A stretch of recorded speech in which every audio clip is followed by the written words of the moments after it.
Hello, everybody, and welcome to StatCheck episode 154.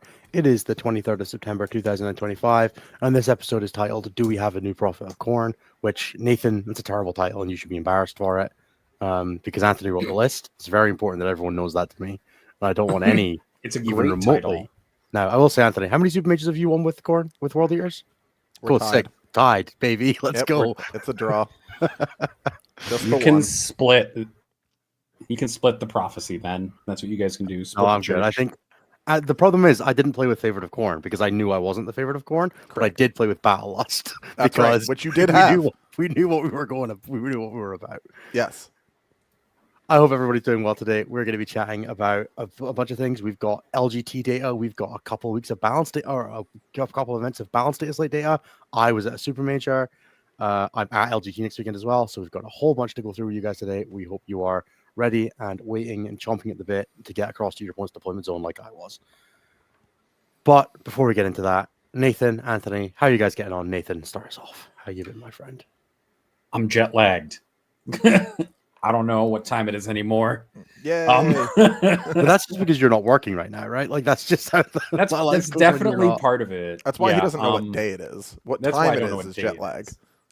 Yeah, I was in London for a friend's wedding over the weekend. We blew a bunch of sky miles so we could go fly out there. It was a good time. I got to see Brian Sight of Team USA fame, and he showed me around along with Lewis. So had a good time with those two, giving us a little tour of some markets. It was funny because we went to a bunch of places that Brian had never been to, and he left with groceries and a candle from like the markets that we visited. I was very amused.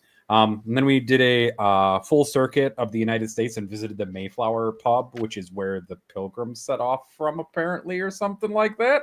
Nice. So, full circle on the U.S. And I briefly checked out the Bad Moon Cafe that's there, because that's what you do when you visit other cities, is you visit their game stores, of course. I mean, Bad Moon is fucking sick, so. It was really cool. I had coffee and sat around and looked around the store. It's a good store. It's got a huge amount of space, which is not what I was expecting for being in London, but yeah, no 40K, just 20 hours of flying yesterday to get home. And then now I'm home. And this week I've got a bunch of stuff on my desk to paint because I want to bring it to the RTT that I'm helping run on Sunday so that we have a ringer in case somebody drops or changes or something happens. So I've got Imperial Knights sitting on my desk waiting to get painted. And I'm always amused at that cat every single fucking time. Pickles? Looks at Anthony with the most loving expression that ever has existed in time. Yeah, she's a baby. So that's it. We'll be having a hobby stream again this Friday at UK time for the evening. So at 11 noon CST, which will be whatever it is in the UK. If people want to do that. Oh shit. The UK killed Nathan's internet briefly. All I was saying is that we're going to do a hobby stream, me and Jeremy, on Friday at noon CST. So it'll be UK time evening for folks so that they can join in instead of making them stay up until midnight or whatever to join in. That's it. That was me. How are you doing, Anthony?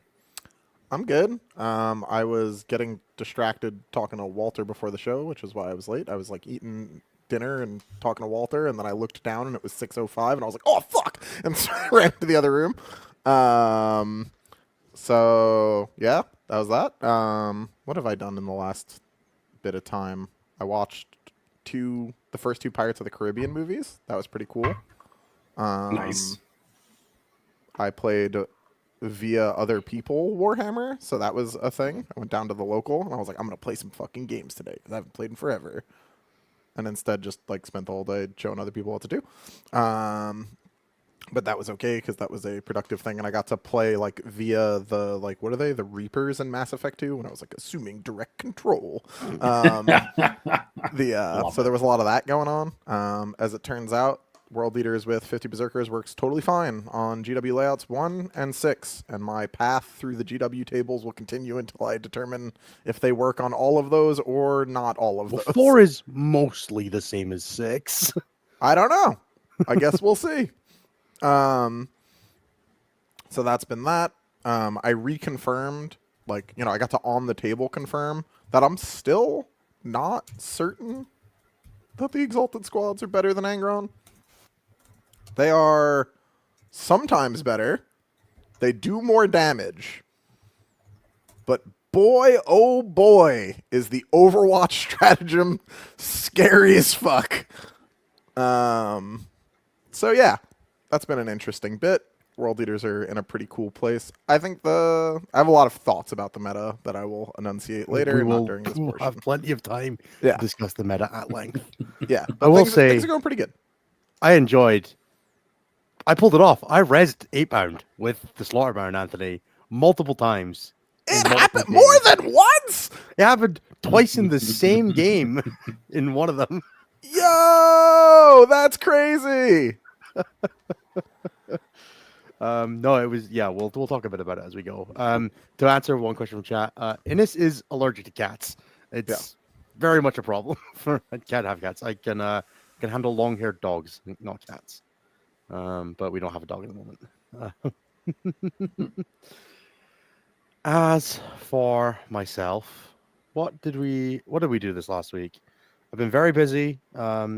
Turns out a lot of people in between every time I say on the show, like, we got LGT and Challengers Cup and LVO and all that coming up. So if you want to reach out for coaching, turns out a bunch of people took my advice and it sucked a little bit because I ended up being really busy. No, it was great. But bummer, right? money, damn. God, my lobster was too Worst. buttery and my steak was too juicy. Anthony, you're muted. I've seen that meme so many times lately. It's a good meme. So yeah, it's been busy. I mean, I've not had a ton of time to do recording of additional content because every spare second of last week was spent painting my World Eaters army for Dunehammer. Which the number of content pieces I've seen call it the Dunehammer Open is very funny, proving that no one in Warhammer can read. There is only one M in Dunehammer.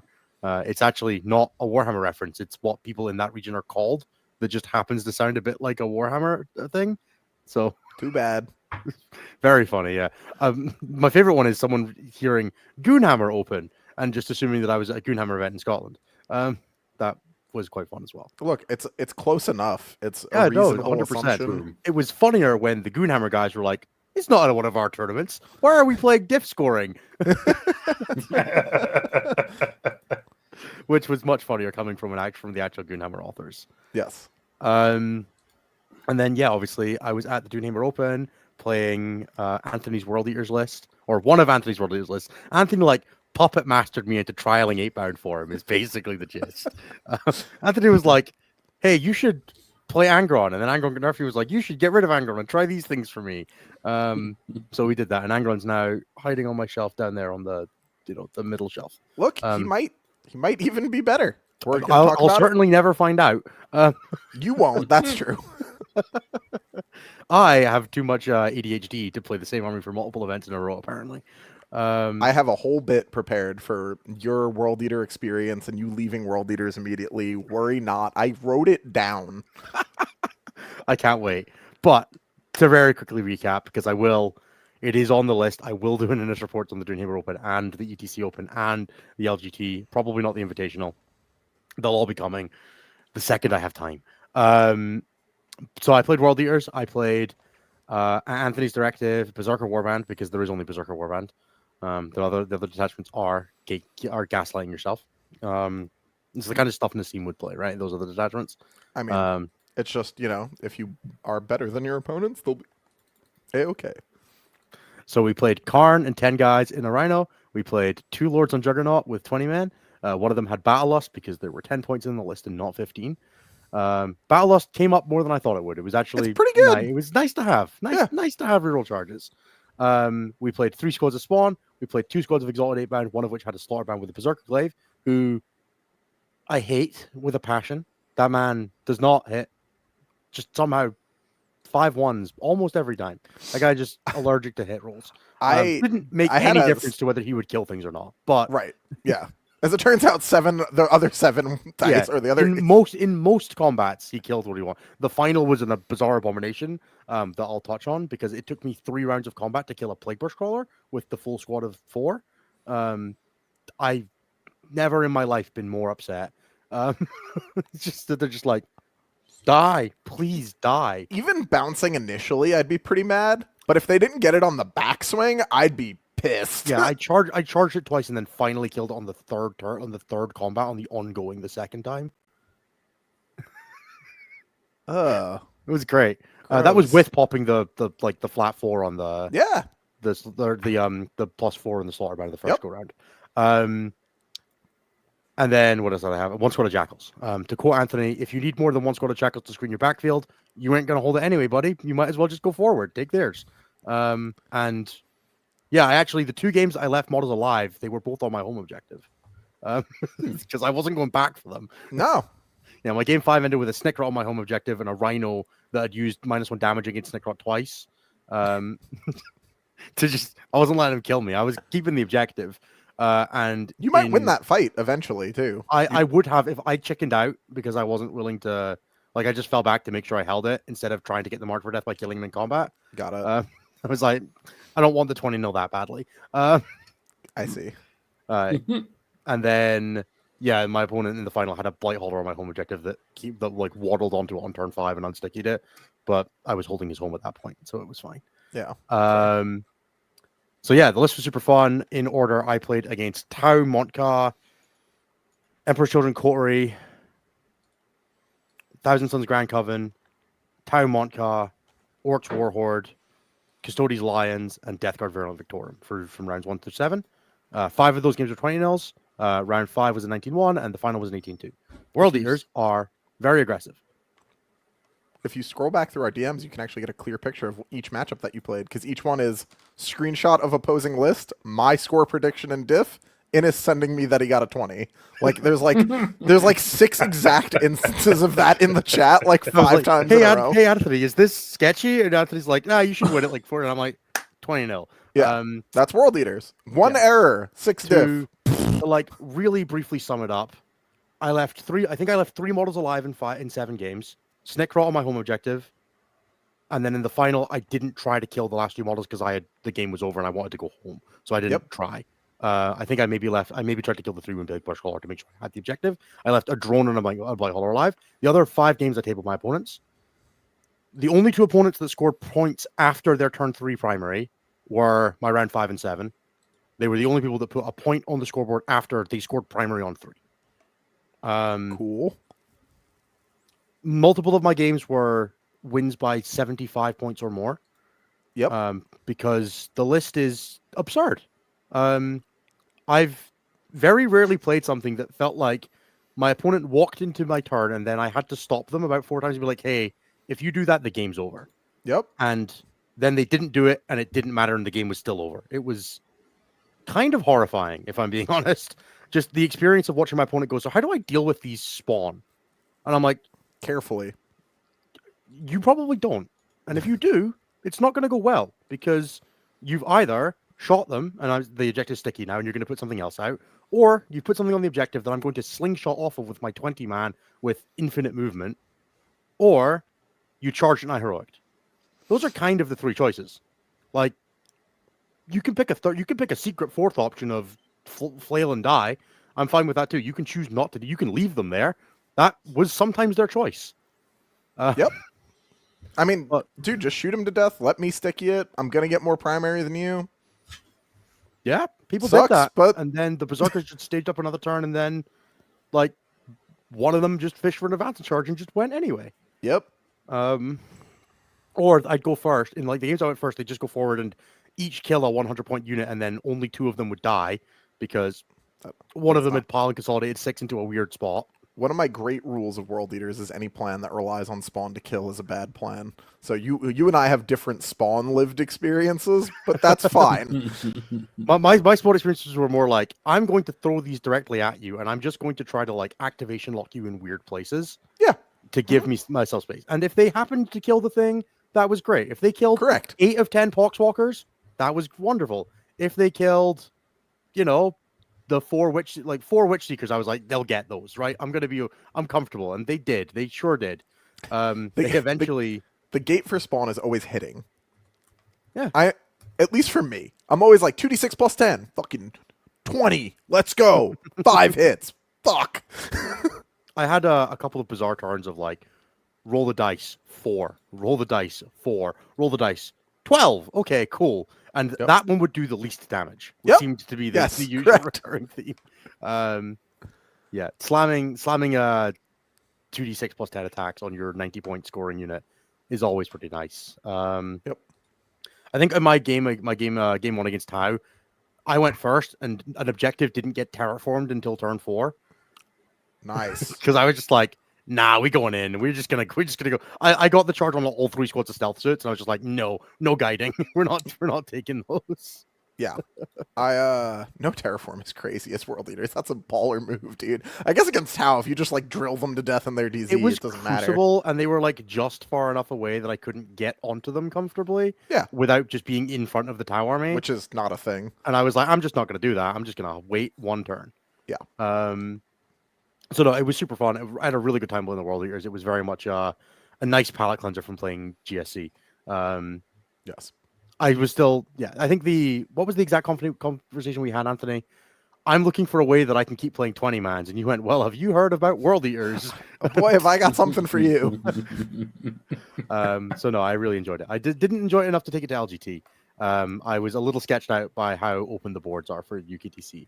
Not a concern that apparently most of the tournament shared, but 74 people at that field taking World Eaters is a vibe. Do you want my analysis of this now or later? We can do it now. So I think what happened here is something very similar to every single time I've ever convinced anyone else to play World Eaters that's like a high level player, which is they play it for one event, do really well, and never play it again. And that is consistent as fuck because playing World Eaters invites a whole bunch of risk into every game that you play all the time. And the top players all, without exception, want to play Solitaire. And that's fine. That's what you should want to play, right? We all have 90% win rates for a reason.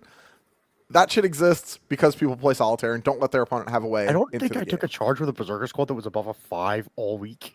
See? And I regularly will accept a 7 for a game ender.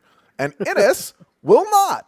And so he will return to his glorious home of guns and the ability to do things after you fall back. It's why I'm not playing Grey Knights for the main event. I'm playing it for the Invitational. Across 10 rounds at LGT, if I want to win it, I'm going to fail a crow charge. And I just don't want to do that. See? It is so common to have a very good pilot pick up World Eaters and be like, never again. No, I don't think never again. I enjoyed that a lot. Sure. It'll be like it's going to be like a GTs and Majors army, I think fine. Yeah. And I would definitely play it in teams, but I'm not convinced I would like to play it for a second Super Major. But again, that's what I'm saying. World Eaters always have this. I mean, it shows up in the stats, right? Like almost all of their overrep is you. Exactly you. The rest of everyone else did okay and didn't break into the top. It is, in fact, only Innis. It is Innis. See? For this week, specifically, Innis is all of their overrep. But that's what I'm saying. That's what happens. And it doesn't matter what they change with World Eaters because durability isn't part of their identity, and you don't get to cover a gap in like experience or understanding with any other metric that's available. And Eaters are quick. They're not that quick, so they end up just doing this over and over again. Where like people felt that quick under some circumstances. They're not. The number of times my opponent would be like, "How did that unit get there?" Like I followed all the individual things you did for that unit to have come out of that building and be now tapping my home objective. Yeah, but I can't conceive of how that happened. I mean, it's just pile console 6 shit, right? Yeah, like no, 100%. Yeah. The number of times that it was just like, so Khorne squad killed that war boss. We're just going to go for it. Oh, I hit pile console 6. Okay, cool. Your home objective is mine now. It happened multiple times. Yeah. So, to answer the great chat question of what beats World Eaters is that off rip, the easiest ones is that there are 2 fundamentally unwinnable matchups if the person is within 200 elo of you, sober and not ill at the table, which are Infernal CK and Raven Guard. Both of those you should never even fucking sniff a win.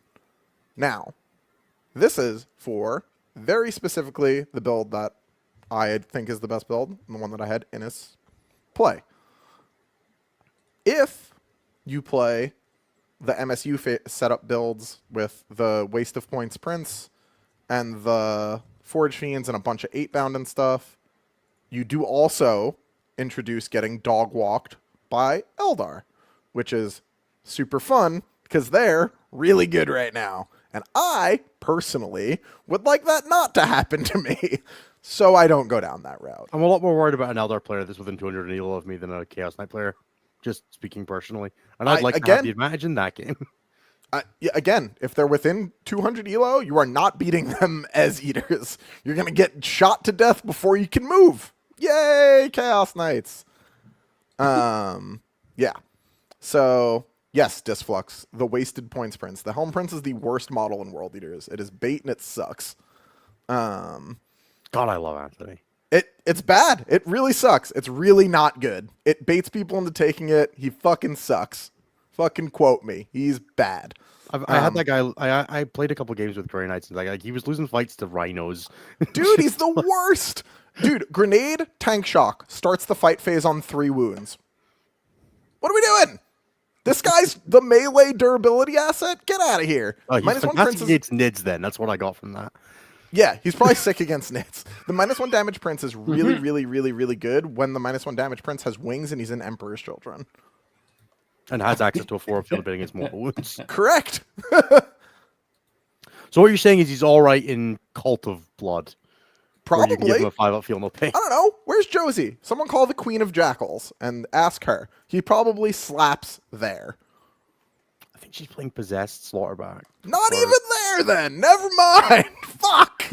My one example.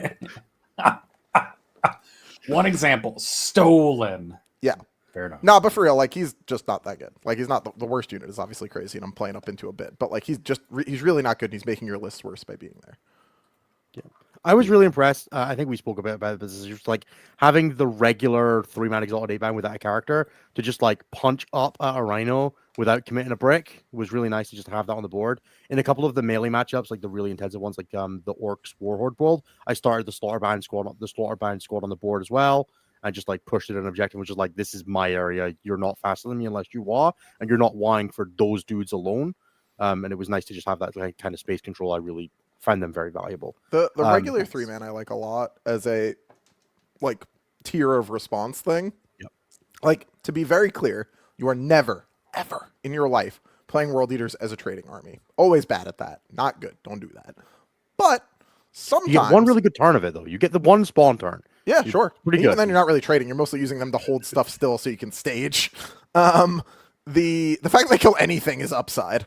The thing that you're mostly doing is that it's not that you have these 3-man units so that you can like go out and kill an Armiger and then they can respond to that. The idea is that the Berserkers can go past that front thing that's like kind of annoying, like a Rhino or a this or a that, or they can be part of a cascade for a transport, right? But they can, the Berserkers, the real part of your list that do the thing, can go past the bad guys, and the Exalted, who are not that quick, can just be like, you right here, fight me, die. It was real nice. A lot of what I was trying to do with the like that sort of play pattern was the Berserkers would walk out 10, not have to advance and charge, so I could preserve CP. Yep. The 8-band would charge the thing. The Berserks would take the 3-inch charge into that, Yep. and then they would 6-inch Palankas all into the things they actually wanted to hit from outside heroic range, outside fight first, Yeah, interrupt it's range, crazy. all that kind of stuff. And you're just like, cool, complete 5-phase dominance off the back of the Palankas all 6, and having like the 8-bound plus a grenade plus the 20 plasma pistols to like soften up the little shit was really It's so helpful for that. good. Yeah, no, it was amazing. That's part of what I'm talking about. Like when we're talking about like I was never taking long charges. So much of it was the first 20 brick connects to the thing that I need dead, and then the other squad charges that too with 2 guys because every other basing position is filled. And then those 2 guys go, and everyone else goes 18 past them with their charge plus Palankas all plus movement. And you charge a little bit backwards, and you don't take the 6-inch charge because you're going to get there anyway. Why do you need to roll a 6? Take the 2, Palankas all 6, and then go around the things. Much better, much nicer. Yeah, the army is genuinely very powerful, but I think a lot of things are genuinely very powerful right now. And we'll get to that when we get to the meta stuff. But in general, I think that Innis is, the list Innis played is the best version of World Eaters possible. And then if you're not playing that, it should be because of terrain. I don't think that there is basically a single matchup that other versions of World Eaters do, better, worse, up or down into. Like theoretically, the MSU version should be better into melee fights, but if I lost a melee mirror as that World Eater list right now, I'd fucking hang up my gloves. Hey, the mirror would be messy, but yeah, the mirror is just messy because it is messy, right? Like that's just kind of what it is, yeah. The World Eater mirror has combination of always fight been on messy. death, fight on death plus interrupt plus -1 damage to just like win the first 3 combats. Pile Console 6 on top of that to make sure you have the manipulation available for your turn, the fight on death available army wide as opposed to in one spot. It's crazy good. Yeah, I played the game I played in the semifinals. Both of the games I played in the top cuts, so the semifinals and the finals, are available on Saltar_games on Twitch if you want to go and watch them. The game I played into the Custodes Lines of the Emperor, he was playing 30 Vigilators, like the Sisters of Silence with the +1 to hit and wound, which are actually kind of annoying because it's 20 damage to attacks that hit on 2s and wound on 2s into World Eaters for not a lot of points. And one of them has Fight First from Alea, which was not fun. But he charged one of those squads into 2 squads of spawn on a 20-man heroic, and the game ended because the movement just ended the game. Right? He tried to precision -1 damaged because the full squad gets precision from the Lion strat.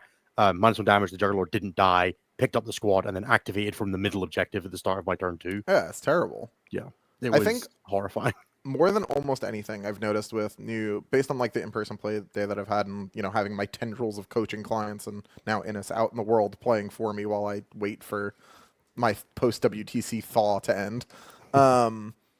It seems like we're in a meta where broadly one thing that makes all of the top armies kind of similar, one trait they all share, is that they are starkly punishing on mistakes.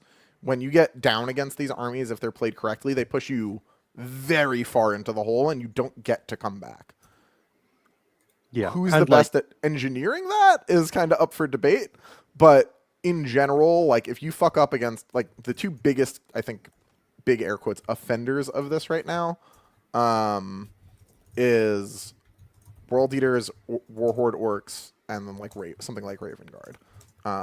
The degree to which those all Chaos Knights is horrifying to make a mistake into as well, to be fair. But yeah, but a lot of the times the mistake against Chaos Knights is I showed up and fucked up my list. I was in a ruin instead of behind it. Ah, you idiot! Yeah, you fool, die. You got Eye of Sauron. Suffer. Yeah. So I mean, I think all of those armies, the degree to which it's minor combat positioning error. Yeah, very true. No, it makes a ton of sense. Right. We'll talk a bit about LGT in a bit. But, Nathan, do you want to start us off? Since we're 30 minutes into the show, do you want to talk about some stats? Since this is I honestly was enjoying the World Eaters chat quite a bit and just listening to it. And I hope it was valuable for folks who are listening to it because it is 2 people who actually actively do well with World Eaters chatting about it for a minute. All right. We're going to go through stats for this last week. There were 11 events that we tracked.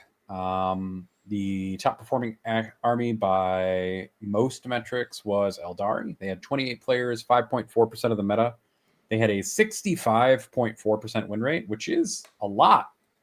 They had 2 event wins, 6 top 4s, 8 top 10s for a 2.54 overrep, which is also a lot. It is just 1 week of data, so it's worth keeping an eye on that since it's only 28 players. So it's a relatively small weekend for most standards with only 2,700 players. But that seems bad and seems like folks, including myself, should be watching that and keeping an eye on it because it is potentially quite fucked. We'll find 65, out, though. 65 is high. 65 is too many. 65 is about 15 too many. Yeah. I don't know. I have my Eldar on my painting desk, and I was like, 65? That is a lot. Yeah. 65 and was very tough. surprised by it. Grey Knights are in second by win rate. 9 players for 1.7% of the meta. That goes to show you how small this meta was, where 9 players is still almost 2% of it. 61% win rate. No event wins, a top 4, 6 top 10s for a 1.32 overrep. That's mostly just inflation because there are small participation numbers. I wouldn't draw too many eyes to it, but it is worth keeping in mind. Maybe Grey Knights players have found something that works? Question mark. Can I ask what the Warpbane win percentage was this weekend? You can ask that question and I can go find it. That'd be wonderful. I'm just hoping that like everyone's been like, okay, we play Banishers in teams and we play Warpbane in singles, and we just move on with our lives, and it's okay. Warpbane has a 50. I'm going to specify the date though.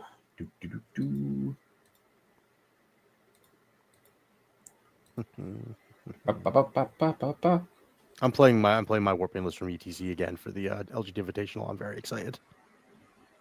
I'm playing with the core. It says it has a 50 right now. It's not crazy. That's actually a lot lower than I thought it would be. Interesting. Yeah, I wouldn't. It's not that exciting in the grand. Not a lot of data, as we said, but definitely. Yeah, it's also a very small amount of data. All right, and then back to the win rate sheet.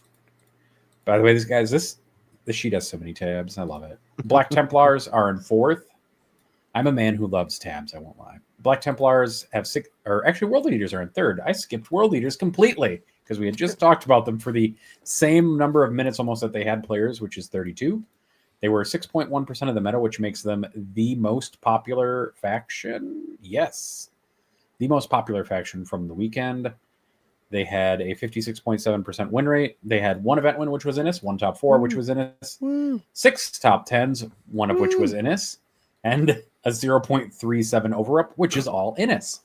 That is right there, ladies and gentlemen, why we don't only look at win rate, because that is fucking hilarious. I will say this is one brought to you by the number 3 and 2.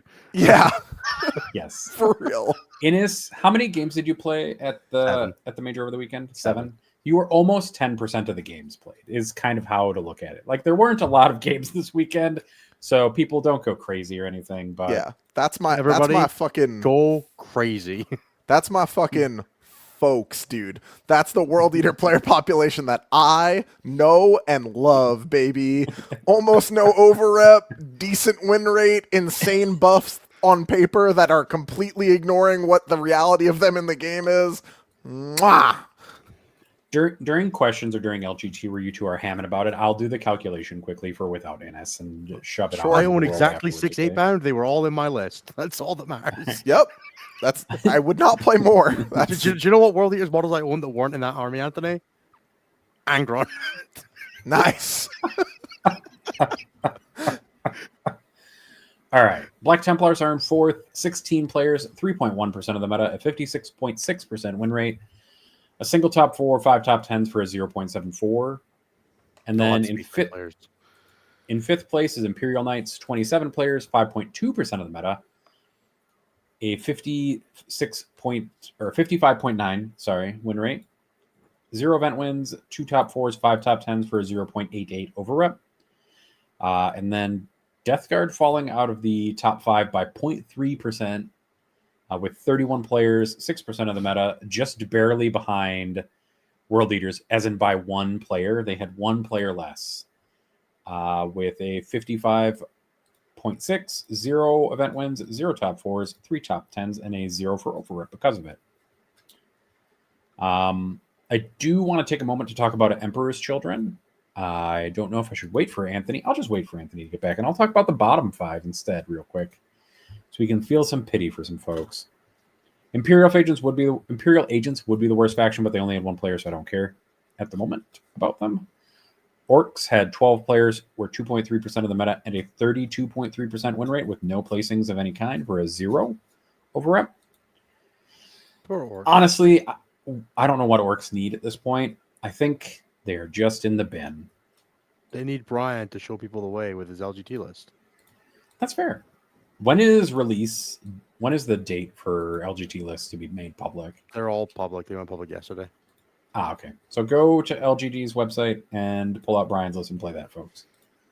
You should play Brian's list if you're an Orc player. Just guys and 20 boys, a bunch of MSU stuff. What's not to love? Tyranids are second from the bottom, 25 players, 4.8% of the meta, a 41.4% win rate. They did, though, win an event, had 2 top 4s and 5 top 10s for a 0.95 over rep. That win rate's a little sketchy, but they seem to be doing okay by other metrics. Astra Militarum are third from the bottom, 19 players, 3.6% of the meta, a 43.4% win rate, with a top 4, 4 top 10s, and a 0.62. Thousand Suns are fourth from the bottom, 12 players, 2.3% of the meta, a 44.2% win rate, 2 top 10s for a 0 for overrep, since that only counts top 4s. And Chaos Space Marines round out the bottom 5. 20 players. They're going to win 3.8% of the LGT meta. again. They're going to win It's LGT true. again with a 7% win rate.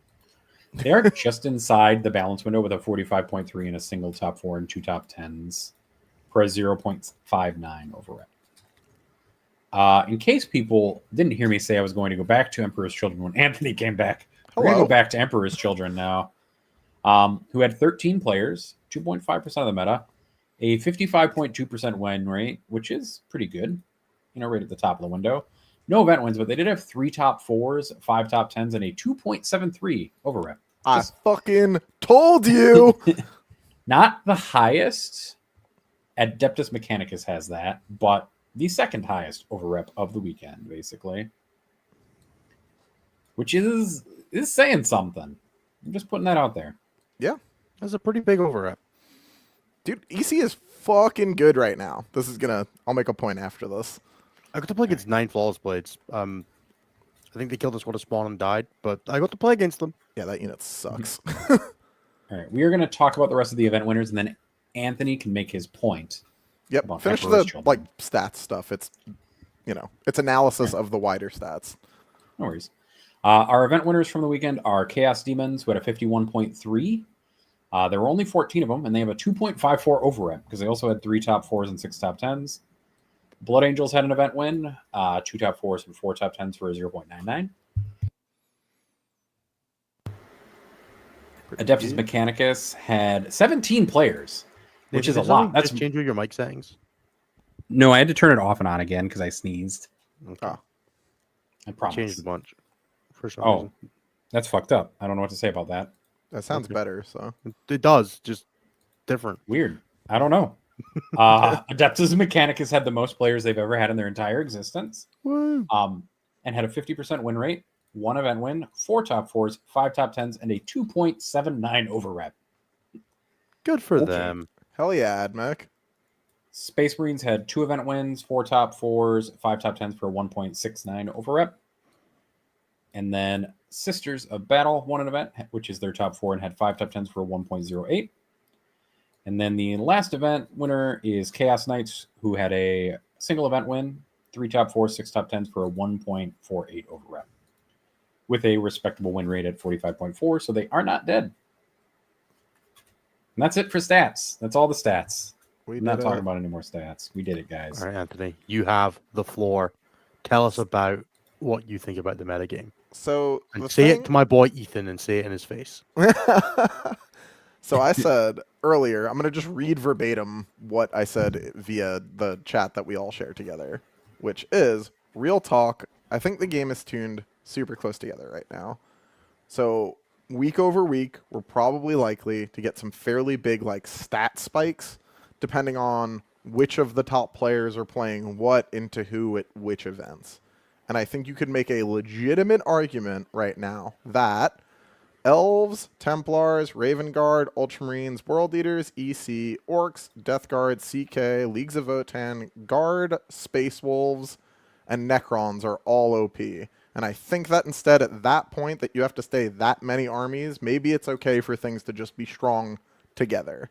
Now, I will say, because of the way 10th is, that the degree to which you are fucked in a bad matchups is much more stark than when we had a similar situation at the end of 9th.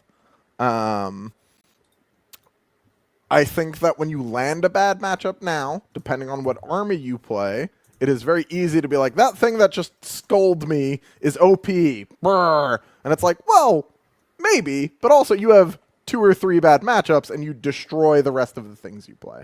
And I think that that's a pretty common experience for a lot of different armies right now.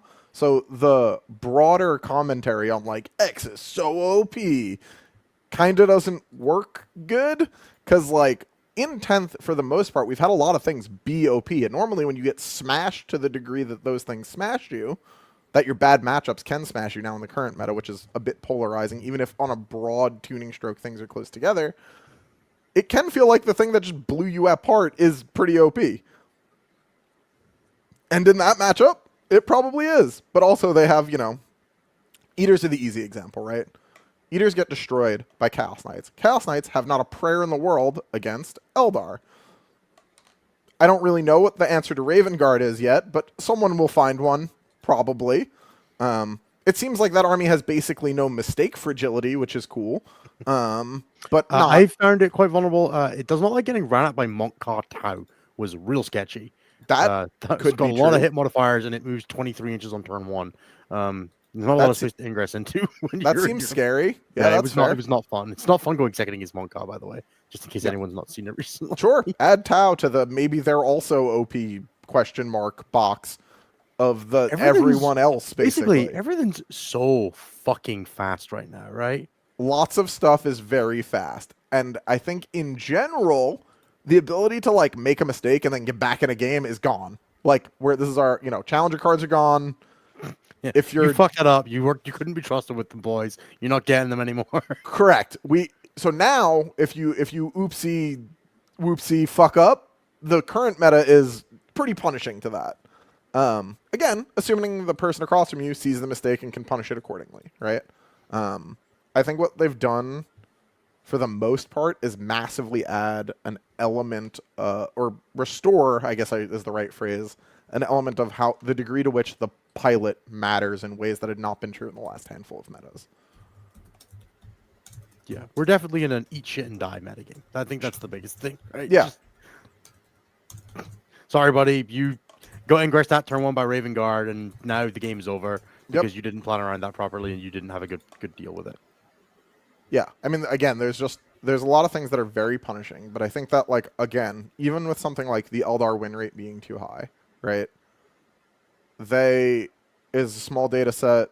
Maybe it pans out and they are OP. I'm not even against that possibility. But I do think that there's just, like, a lot of things right now that, like, you're going to be like, oh, it's so negative to interact with. And it's like, sorry, bro. 10th is a machine that, takes NPEs and makes them what we deal with. Like, that's just all it is, over and over again. Yeah, I definitely do not disagree. I think there's still a lot of... You can try to build a list that's not super volatile, but you can't make your opponent not build a list that's super volatile, right? Right. Your opponent's list is just going to have some shit that might just be really skewed towards one matchup or another. I know that you can look at stuff like, okay, the Chaos Knights being a good example, right? Are you playing triple to Spoiler Knight, or are you playing 2 in a castle and to hedge your bets, which is what Jack Knight's doing for LVO, or LGT, apologies. Like, it's great to hedge your bets, but in those matchups where that castle is not good, you've just eaten shit on a bunch of equity, right? Yep. So you got to be it's a very cognizant place to be. Durability is weird right now, I think is the main way, right? I mean, we've had durability issues in one direction or the other the whole edition. I still think there's some stuff that, like, there are certain things that are basically nothing is like broad stroke, like durable into everything anymore. But there are certain things that are real challenges for armies to deal with, right? The existence of, like 2-up AOCs type shit is still really durable into a lot of the field. Look at Innis's LGT list. Like, there's a bunch of things that are kind of out and about that are durable, but not into everyone. And you can't be durable into everyone anymore, which, frankly, for a game that already takes a little too long to play, is a good thing. Yeah, it's wild being like, some games 20 Berserks feels unkillable. Sometimes it dies instantly. The same thing happens with, like, the Storm Raven or Riptides or everything in between, right? I mean, there's, again, on and on and on and on. All of those things are, like, very durable. Sometimes they're just fucking dead, though. Grenade. What a cruel mistress you are for making the game too damaging. I mean, it's not Grenade's fault. A lot of that type of shit is not the fault of Grenade. Like, the Grenade is the fault of the, the wasted points king. But it's not, it's not an everyone problem necessarily. I don't think. Yeah, for sure.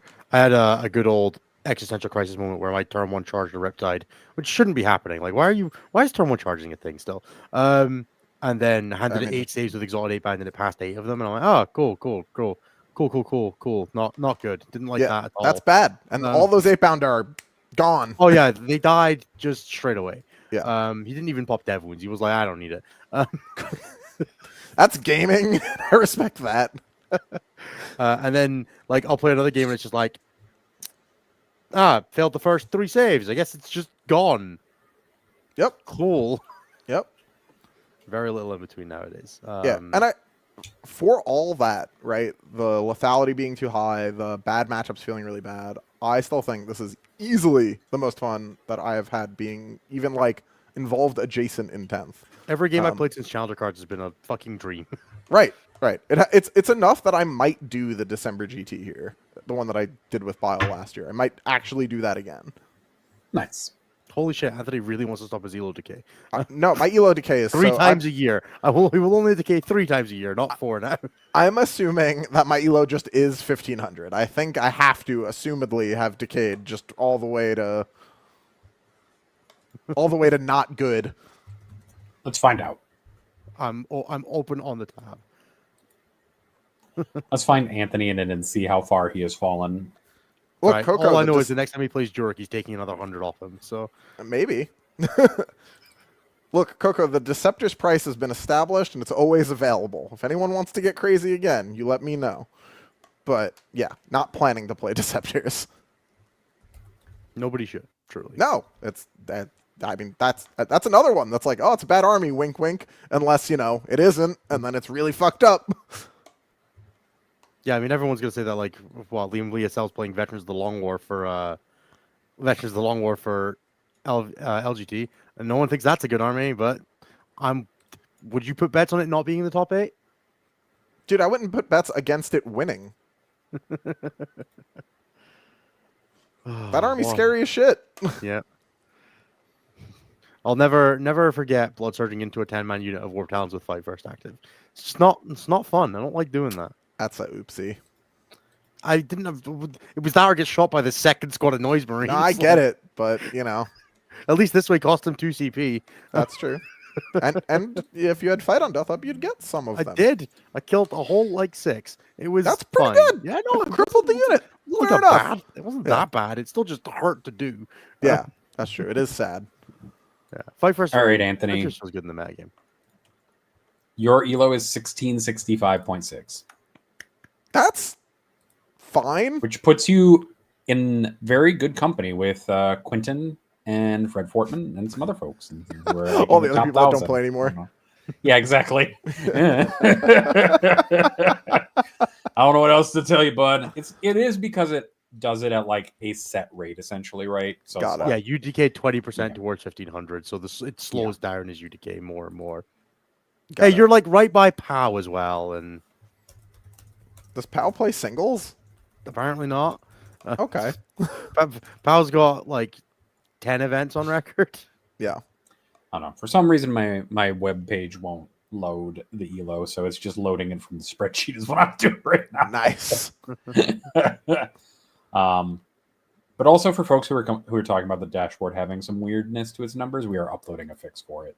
So don't worry, we will get it fixed just for you. Anthony, you're right by Steve Pamprine. There you go. Nice, dude.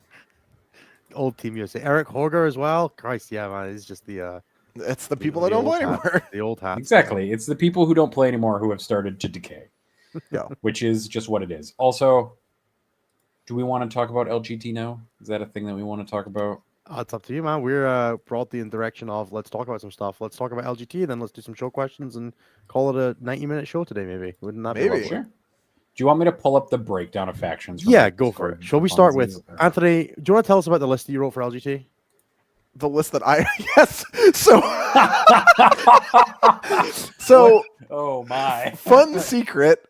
Innes also did not write Innes's LGT list. Innes was like, I want to play Stormlance Ultras, but I want Redemptors. And I was like, well, you're playing a tournament. I think I could probably throw something together, and you'll like edit it and make it not, make it better later.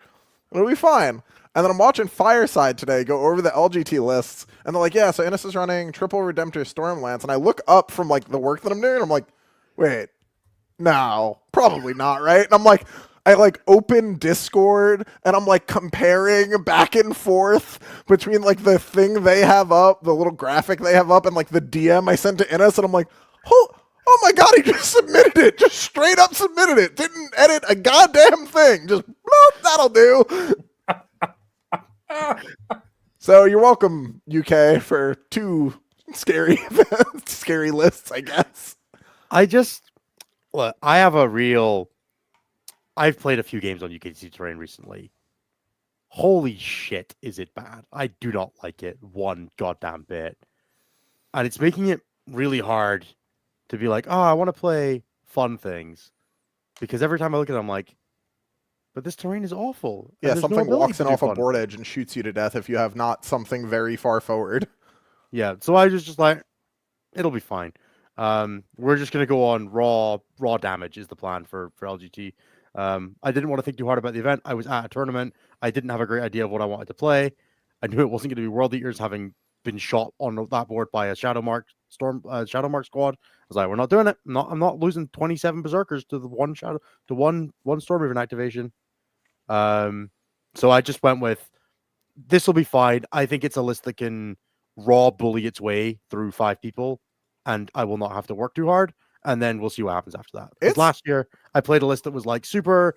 Oh, I'm gonna play lots of turns with Outlander Claw, and then I was the low score. I was the single lowest scoring 5-0 player, and then I had to play the Shadow round where I lost. And I'm like, what if I just didn't have to do that? It'd be way better. It'd be way cooler if I just exploded 5 people. So that's the goal. And if I don't, I go fast and fucks. It's got those 2 things down pat. Like I've played a couple practice games with it. It is incredibly terrifying. The second that you're just like you fly the Storm Raven over, its wing spins around over the edge of the UKTC small terrain piece. You're like, cool, that's dead. Redemptor disembarks. Let's go on. Let's move on with our game. It's rough, dude. Like being on I don't think so. Here's the thing. I don't think enough people have been on the receiving end of a post-oath buff Redemptor. Because they just are like, no, it's a Redemptor. It does some damage. Bro, with the +1 to wound, those things are fucked up. It's been really nice. I forgot their plasma was AP4. Yep. It's just I didn't. I knew it was intellectually, but then I roll it and I'm like, so no cover because I disembarked from a Storm Raven, advanced and shot, and advanced and charged. Yep. So just pick up your Sword Brethren squad. It's been nice. I've enjoyed it. Yeah. That matchup is cursed as fuck. I have no idea what Templars are even meant to pretend to begin to do. Hope that the rep X's pop off. Sure. I guess. Yeah, I guess. The amount of profiles that just get stonewalled by yep, 2 up and cover, AOC, -1 damage is okay. plus Guilliman, plus Calgar. Yeah, and those bitches are not slow in Stormlance, and you can't tie them down in Stormlance. I enjoyed starting Calgar and the Redemptor inside the Storm Raven. Yeah. Yeah, dude, that shit's scary as fuck. Turn 1, 3 traditional disembarked on that search and destroy map. That's bad news, bro. Honest to God, I think you could go through most of one of the MSU built World Eater lists with just their 3 Redemptors. Yeah, I think so. I do not even know what I would begin to do as playing if I was playing the 50 list into that list, I think I'd just be like, so I eat shit and die, right? You can do it. You can do it as the 50 list. It's going to be ugly as fuck, and it's going to be a singles win and a WTC draw, but you could do it. Yeah, I don't want to have to. Yeah, that's the ticker. That's why there are very few people who play World Eaters to more than 1 event. You're going to blood surge into the Storm Raven, bro. We go see what happens. That's not going to be good. That shit's going to suck. You don't get the plasma cannon when that happens. So that's it'll cool. just shoot the other 20. All right. Look, it's tough. All right, Nathan, why don't you run us through what the metagame looks like? Oh my god, I can't believe I'm. Yeah, there's also only 3 people playing the 50 list. Yeah, one of them's my boy Danny. Fuck him up, Danny. Yep. I guess he's kind of your boy. This is what I'm going to share. Our boy Danny. Yes. This is what we're going to share. All right, there you go. This is the faction breakdown. Shall we do a bet? I didn't want to share the pie charts because they hurt my soul. So we're doing a fucking Excel spreadsheet. What that I'm number? stealing from our Discord. Oh yeah, Kaz. I'm gonna just really quickly shout out a couple super chats. Thank you to Mika McComb. It's Anthony, the biggest ghostwriter in 40k. Anthony sent me a message that if I do well at LGT, I think he said if I win LGT, but I think if I like top A LGT, Anthony has to stop saying he's bad at list writing. And I think that's just a hard rule we have to go with now. So thank you to for the $2, Mika, and to Kaz from Art of War. Thank you for the $6, $6.99 Canadian. In this, you can have so much fun. You'll be smiling like I was after Toronto teams. Love this for you. I've played the Stormraven. I think I've played like 5 or 6 events with the Stormraven this edition. I've played it in Ironstorm. I've played it in Ironstorm. I've played it in Ironstorm, and I've played it in Warpbane. And now this is the first time I'm playing it for an event in Stormlands. I'm very excited. It's going to be a really good time. Stormlands is such a trip, dude. Like, always on advanced fallback charge. Ah. Right. And yeah, Anthony, just for you, I did do the calculation very dirtily for what it looks like when Innis isn't included in the numbers. Okay. For win rate, just because it amuses me. And so the win rate is actually 52%, but it does drop to 48% without Innis in it. It also loses all of its over rep, but that's fine. That's it. Yeah, that's it. That's just what happens. There will be adjustments to the data when it gets uploaded, folks. It won't be identical to what I said earlier. It will be fixed, though. So let's go to this. All right. World Leaders are the number 1 most represented faction, unless you decide to staple all the Space Marines together into one giant one. You can. You should do that. So there are 1,100 almost players. There's 1,093 of them.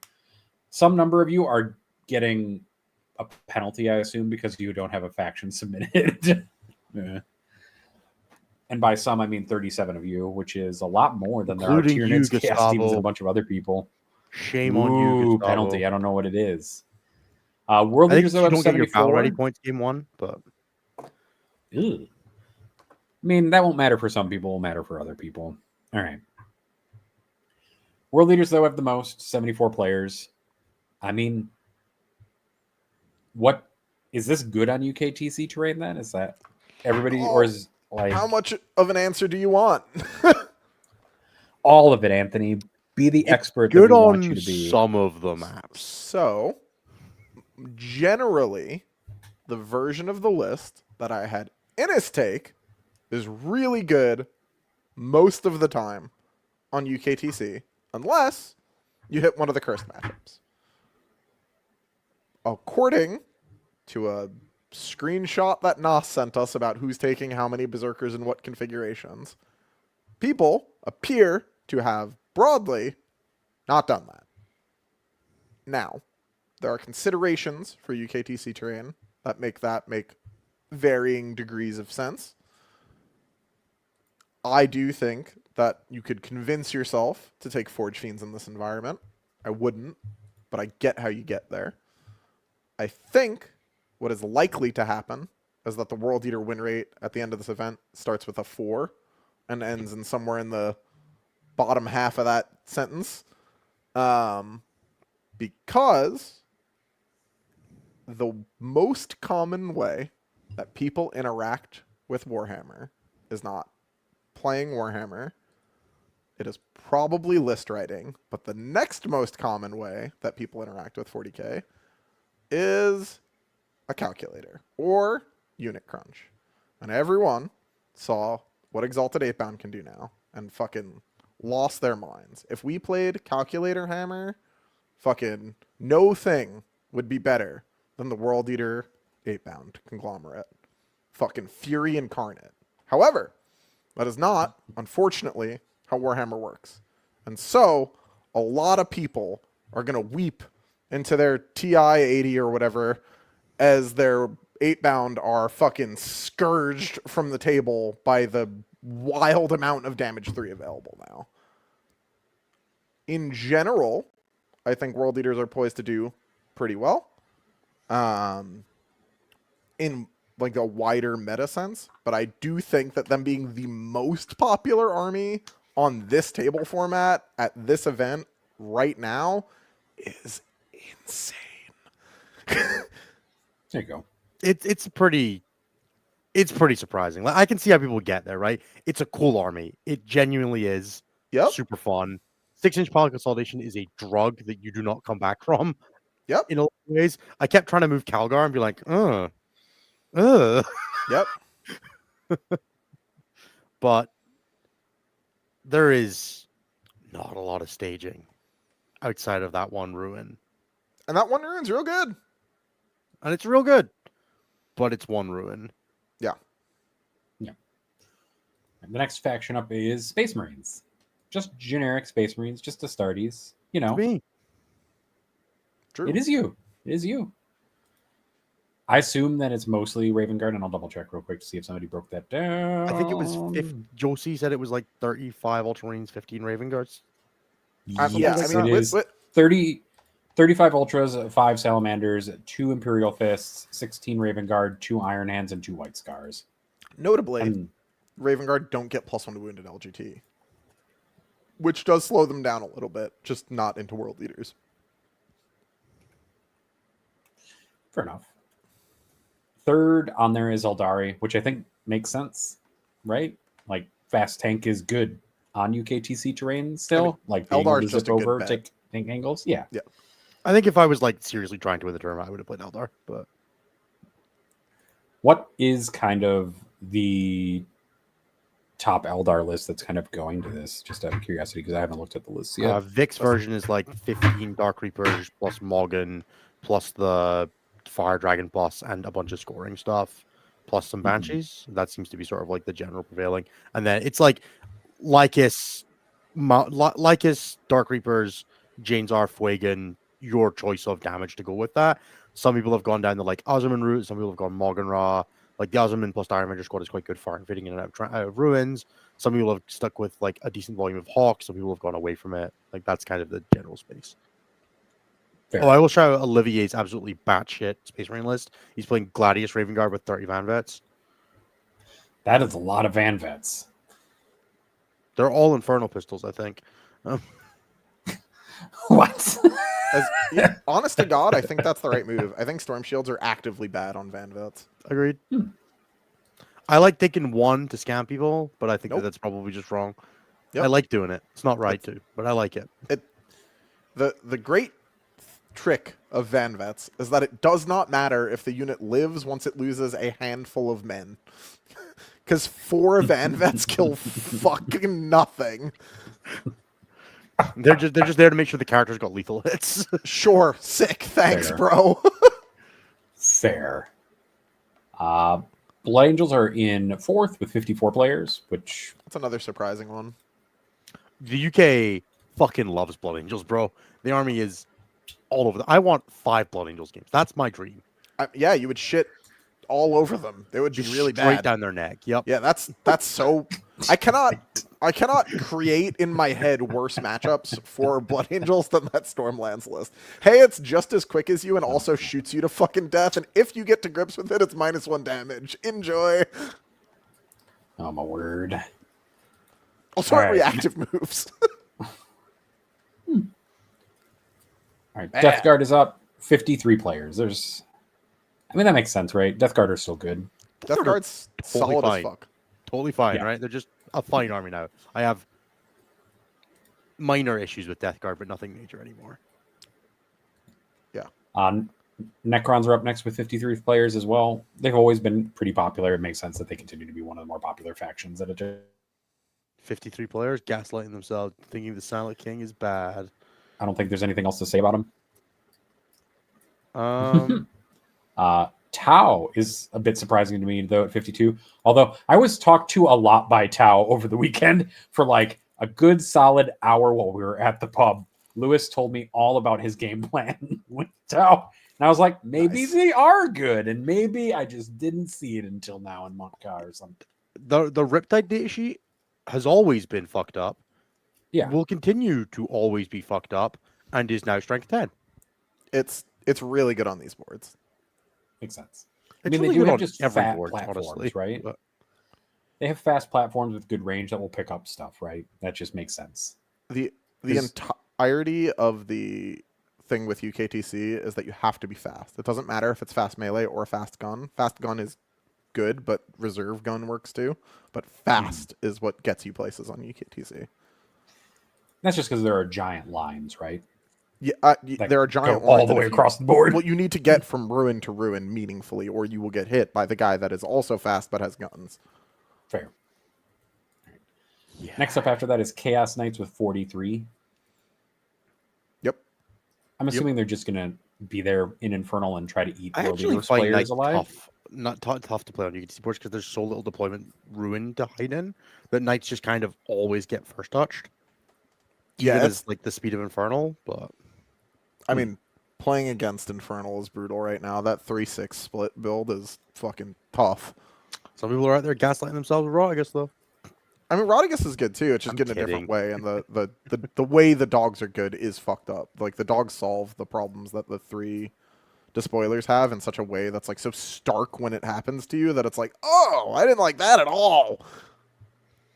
Yeah, watching the Lewis versus Nathan game at Eurotrash or like hearing about it, where it's like, yes, Lewis won 11-9 because it was the ritual, etc., but he killed 2 dogs the entire game, and just like the rest of the night just sat there and we're just like, we just erase everything that we look at. Yep.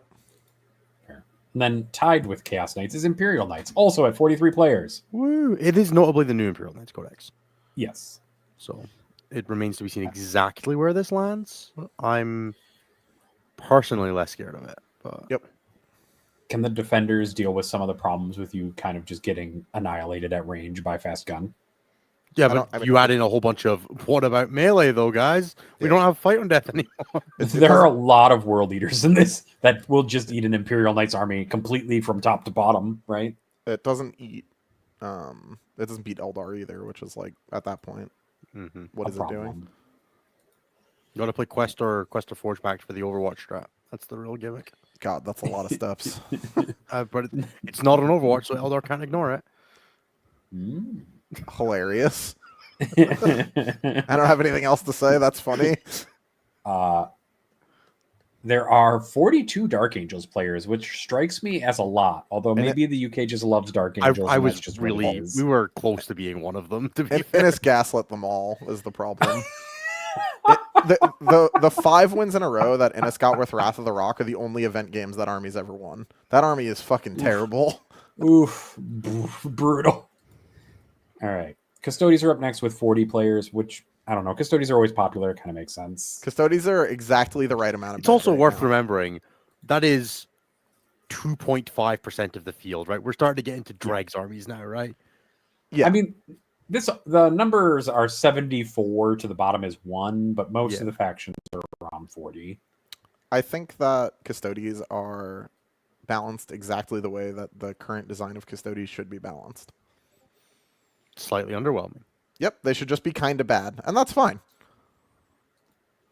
Astra Militarum are next with 39, which I think just makes sense. Yep. I don't know.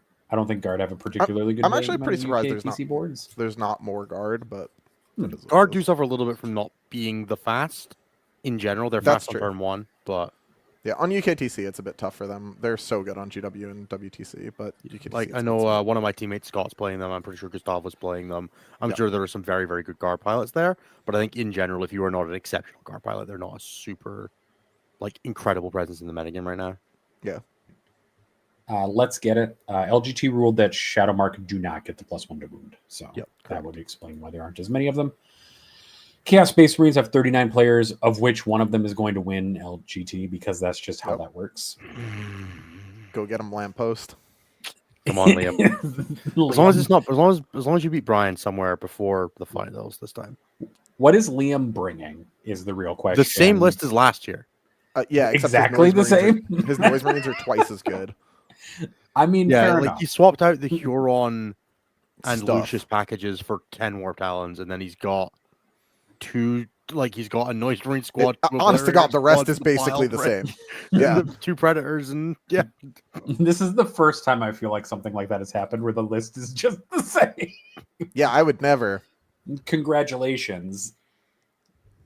All right, next up is Black Templars. There are 38 of them. I'd assume all of them are like triple Repex with a bunch of Sword Brethren. it's mostly double, but yeah. Dave's, I think, playing this, right? Like, I think, by virtue of Dave playing this, I think this has equal odds as CSM to win the event, just because like that's the meta we're in right now. Is that like you could go down this list and cherry pick a pilot from each and be like, because of this person, this has a shot at winning the event. Yeah. Except I feel like World Eaters. I didn't really think there was any like, not to just insult anybody playing World Eaters, but I didn't feel like any of the named players that I think of were on World Eaters. There's just a fucking lot of them. Yeah. Which is a lot like playing against World Eaters, where you're like, none of you are exceptional, but there is a fucking bunch of you. Space Marines has Nas and Olivier and me. Eldari has Vic and Manny. And you Manny's playing Eldar as well. Yeah, Manny's playing Eldar. Manny doesn't have Fuegan, though, so he's got no Fuegan, but 20 Fire Dragons instead. What? No, that's some Manny shit. Just take another unit. Why do you need a leader? Yeah. All right. We can keep running down through all the factions here, but we start getting into the like, hey, everybody's got like 7 players now. Do we want to pick out anything in particular then? I mean, Orcs is just Brian, right? It's got 32 players, which isn't a ton. Dude, I'm rooting for Brian to win this LGT after not getting the after minor combat mistake eating him last time. Like, I'm rooting for him so hard. I'm obligated to root against Brian at all times. So yeah, I am a generational Brian hater. That's true. The fall off of Gene Stealer Cult doesn't need to be studied. I'm sorry. I'm so sorry, everyone. What is Brian? Those 12 guys. So wait, what is Brian bringing? I think that's the same list as last year. Pretty much. Same list as last year again. Yeah, God no, damn for real. It's 2 battle wagons with like Gaz and stuff now. His it's really whole similar. His whole army was out, and I was like, that sure looks like a bunch of orcs who all look the same except for their weapons. The only change that looks slightly different. He's got Breakaboids instead of the second 20-man now. Right. Gaz is leading the 20-man. Fair. He's playing like 30, like 25 or 30 flash kits as well. So like we talked about GSC for a second there. Have you actually like at all just like as a lark tried hosts after? Yeah. It's fine. Was it vaguely similar? Like what? So it's like it's real final day. Okay. And if anybody knows me, that's not a compliment. It stands on objectives with OC, but it doesn't do damage anymore. So it doesn't not do damage, right? You can run the Primus Nexus squad. It's a second Assassination Edict Benefactor squad, basically, and you can teleport it every turn with the Nexus. And all of the Benefactus units are unchanged, right? Yeah, you just can't crit 5s them now. You can. So like, you it's can. just It's too fucking CP, and you're just okay. Yeah, broadly not going to because the army's CP intensive already. Sure. Especially now that you're probably up downing every turn of the game. Sure. I mean, that's a buff though, right? That ain't a nerf. It's a buff in some ways, right? Like it's much harder for the army to push agency on primary now because you can't just be like, oh, but if you shoot me, I'm gonna I'm gone. Make damage. Sure. It's now like if you shoot me, I stand there and say, thank you, sir. Ouch. Yes, sir. Please more. Yeah. Or I try to like slide behind a wall and heal back out. Like you kind of get into that. It's much more of a grindy list placed on now. The adaptation that we took towards the sort of like Fluff and I had a chat about it. We did a podcast episode, and then I've passed on to some clients of that. It's been putting in 2 metamorph units and just being like, hey, you're just gonna play a grindy ass fucking game now where you deal with melee pressure by teleporting and not getting rushed, and it's fine. It's an extremely final day coded army now, and that's okay. But there's now like 4 versions of that army now between Xenocreed, Host, Final Day, and Outlander of just like grindy OC guys in Gene Call, and it kind of feels like a lot of that identity's been squished in now, which is fine. But it's not exciting me to play anytime soon. Move block with a lot of OC is a fucking exhausting play style as well. So yeah, at least in Host of Ascension, you had the thrill of chasing for crit 5s. Well, I mean, a lot of the times against hosts, you just got like detonated and you were gone, right? That was not uncommon to be like, whoops, bye. Yeah, and then Admech stole their spot, as Paint Celestine says in the chat. Yeah. Yep. Is there anybody else notable from like the bottom part of this, from the Space Wolves through to Chaos Over faction? Alex Sacco and Skari are both playing Drakari, which is super cool. I know Hadar is playing Admech. Yeah, Admech is really Deathwatch. I think has the highest average elo of players at the tournament, which is cool. But that's strange. It's a little bit easier when you have 9 players playing Deathwatch. I will say, if you're not careful, the Drakari index is very dangerous if you're a melee player. So you have to be on the fucking money if you play against one of them. Oh yeah, for sure. Like. My poor boy Bruce got exploded by Sako in a practice game recently, I think. So. Yep. All right. So let's do mini draft. Pick 2 players and 1 faction Okay. for Okay. winning the event. I'm gonna pick Liam. Okay. choice. That's just gonna be my first pick. I'm gonna pick Liam, All right. and therefore, are we just going for best performing faction? No, you're picking or- the person that wins, or All the right, faction Liam. that wins. I'm gonna So you pick got Liam one more person and 1 faction. and Brian. Those are my 2 picks. Last year's finalist is a solid choice. Yeah. Yep. Yeah. Just if I'm gonna go first as seeding goes, I'm gonna pick the Faction? 2 people I think will. He can get last pick on faction. He got first 2 picks on. All right, yeah, fuck him. All right. What do you want? Do you want second pick or? Second's fine. What's the Team USA motto? My motto too this year, mate. Don't worry about it. Dang. Did The damage quiet- to myself. The the minute it quiet- left my mouth, I was like, ah! The quiet whimper that followed that statement Yeah. was very good. Oh, my feelings. Hurt my own feelings. Fuck. Somebody's gonna clip that, Anthony. Unfortunately, Whatever, man. You can't hurt me more than I hurt me. What am I doing? Picking a person to win? 2 people to win that you think could win the event. Innes Yeah. Aw. and Olivier doesn't take singles seriously enough for this. Fuck it, Olivier. Get him, King. Hell yeah. All right. I will go for Sako. Surely he can stop. He's the only one that can stop Liam. He's the only one that stopped him so far. If it's gonna be anyone.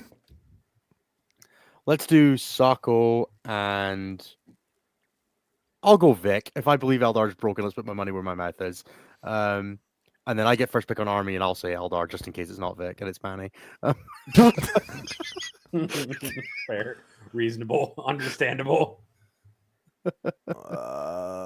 Space Marines, because that's me picking Nos, but quietly without No, picking not Nos. Olivier and me on the double up. Yep. All right, Nathan, you get to pick an army too. How much faith you I'm got in them orcs or them Chaos Marines, Nathan? I'm gonna take orcs. Nice. Fuck For it, all the we other ball. orc players that aren't Fuck Brian. it, we ball. All right, guys. Look. If you are sitting there watching at home, let us know what you think is who you think is going to win, what you think is most interesting. Oh, you got to cover. Oh, I should have picked David. That would have been a good choice as well. Oh, whatever. Yep. Mhm. You got a shout David- earlier, and Black David was a Templars good doesn't count as choice. Space Marines, Anthony. Oh, what do you mean? It's Space Marines. No, it's What gonna the be Black fuck is it with Templars. Claudius? They're separated. 500 players. He's got a fucking. He's playing a book, a detachment out of the Space Marine book. What do He's you playing- mean? He's playing the supplement though, and it's a different book. Anthony's going to his union rep. He's going to get Cliff involved to adjudicate. Look, ready? What Fucking is it? I can't read No, that. no one can read that. Anthony. good. I can't read Space that. Marines, Codex, fucking. Yeah, but how does LGT If you can show break me it down, the Emperor's Champion in that data set right there, I'll believe you. Fucking Gladius, right there. I already All right. picked Liam Jacob Black. He got picked first. Yeah. Liam and Brian were the first drafts. It's Nathan okay. was ready to pick Liam and move on, and not pick Yeah, a I second was. person or a It's faction. true. He was like, I was Liam. just done. Liam. Sick. I won this one. Yeah. You let me pick Look, the first, most- you idiot. Liam. Bye. He's gonna freaking purposefully lose all his games and make me feel dumb or something. I don't know. He I don't won't. think Liam can purposefully lose anything. Again, If I'm you saying he's watch not- Liam play, it looks like he's purposefully losing, and then all of a sudden, all of the enemies are gone. And you're like, all right, well, fair enough. He did it again. it's true. All right. I'm going to do the plugs, and then we're going to do show questions. All right, I will pull this up. That's fine. I'm going to pull out the plugs because we have a convenient channel where I can just keep them all now. So, Thank you so much, everybody, for being with us so far for episode 154 Stat Check. If you're enjoying the show and you'd like to support us a little bit more, you can do all the usual social media interactions. That's liking, commenting, subscribing, leaving a review on your podcast app of choice, all that good stuff. It really does help us out, and we really do appreciate it. Especially if you leave a comment, we do our best to respond to all of them. Especially if it's in the week or so preceding a show, we don't tend to go back and look at some of the older ones, but we do our best. If you'd like to support us a little bit more, you can check out patreon.com/statcheck. For $5 a month, you get access to our Patreon Discord. You can engage in the Vibe Check League, which is just launched, the most recent one. So if you want to keep an eye out for that, for the next one, keep an eye out. Otherwise, you can chat with the rest of us in the backstage. You can follow all of our ordeals at LGT. I'm sure I'll be, commiserating or complaining or celebrating with everyone else. So yeah, if you're interested at all in that, you can check out patreon.com/statcheck or the YouTube memberships program in the description below.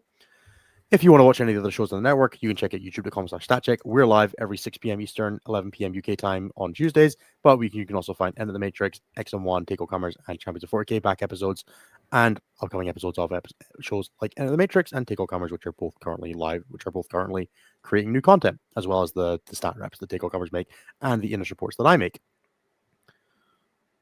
If you want to engage with any of the sponsors, the guys that keep the show coming to you, that's Red Dragon, red-dragon.ca, Will and Yutani, J15 Games, and Saltar Games. You can find all of their links in the description below. If you're looking for modeling kits or anything 40K related from Red Dragon, if you're looking for terrain kits or widgets such as the wonderful, every time I use them, the little nesting 9-inch widgets, someone always inevitably goes, "Oh man, those are super cool. Where did you get them?" I'm like, "This guy in America."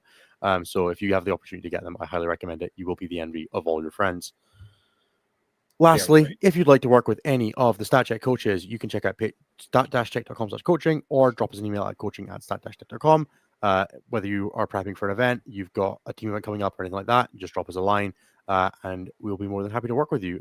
You can reach out for a specific coach from the list on our website, or you can ask more generally and we'll get back to you with someone that we think would be a good fit. Outside of that, we're now going to go into the show questions. As always, there are 3 ways to get your question answered on the show. One is to do what the guys earlier did and leave a super chat, in which case we will get to you because you paid us money. The other way is to be a member of the Patreon or YouTube membership and be in our Discord, in which case you paid us money. We'll answer the question. You can see how this whole capitalism thing works. Really, we're not really that subtle about it. Unfortunately, Cliff does make us be capitalists. I'm blaming Cliff. It's fine. Don't worry about it. Cliff's gonna fly to LGT and beat you up. But then I get to see Cliff. This is pure upside. That's fair. That's reasonable.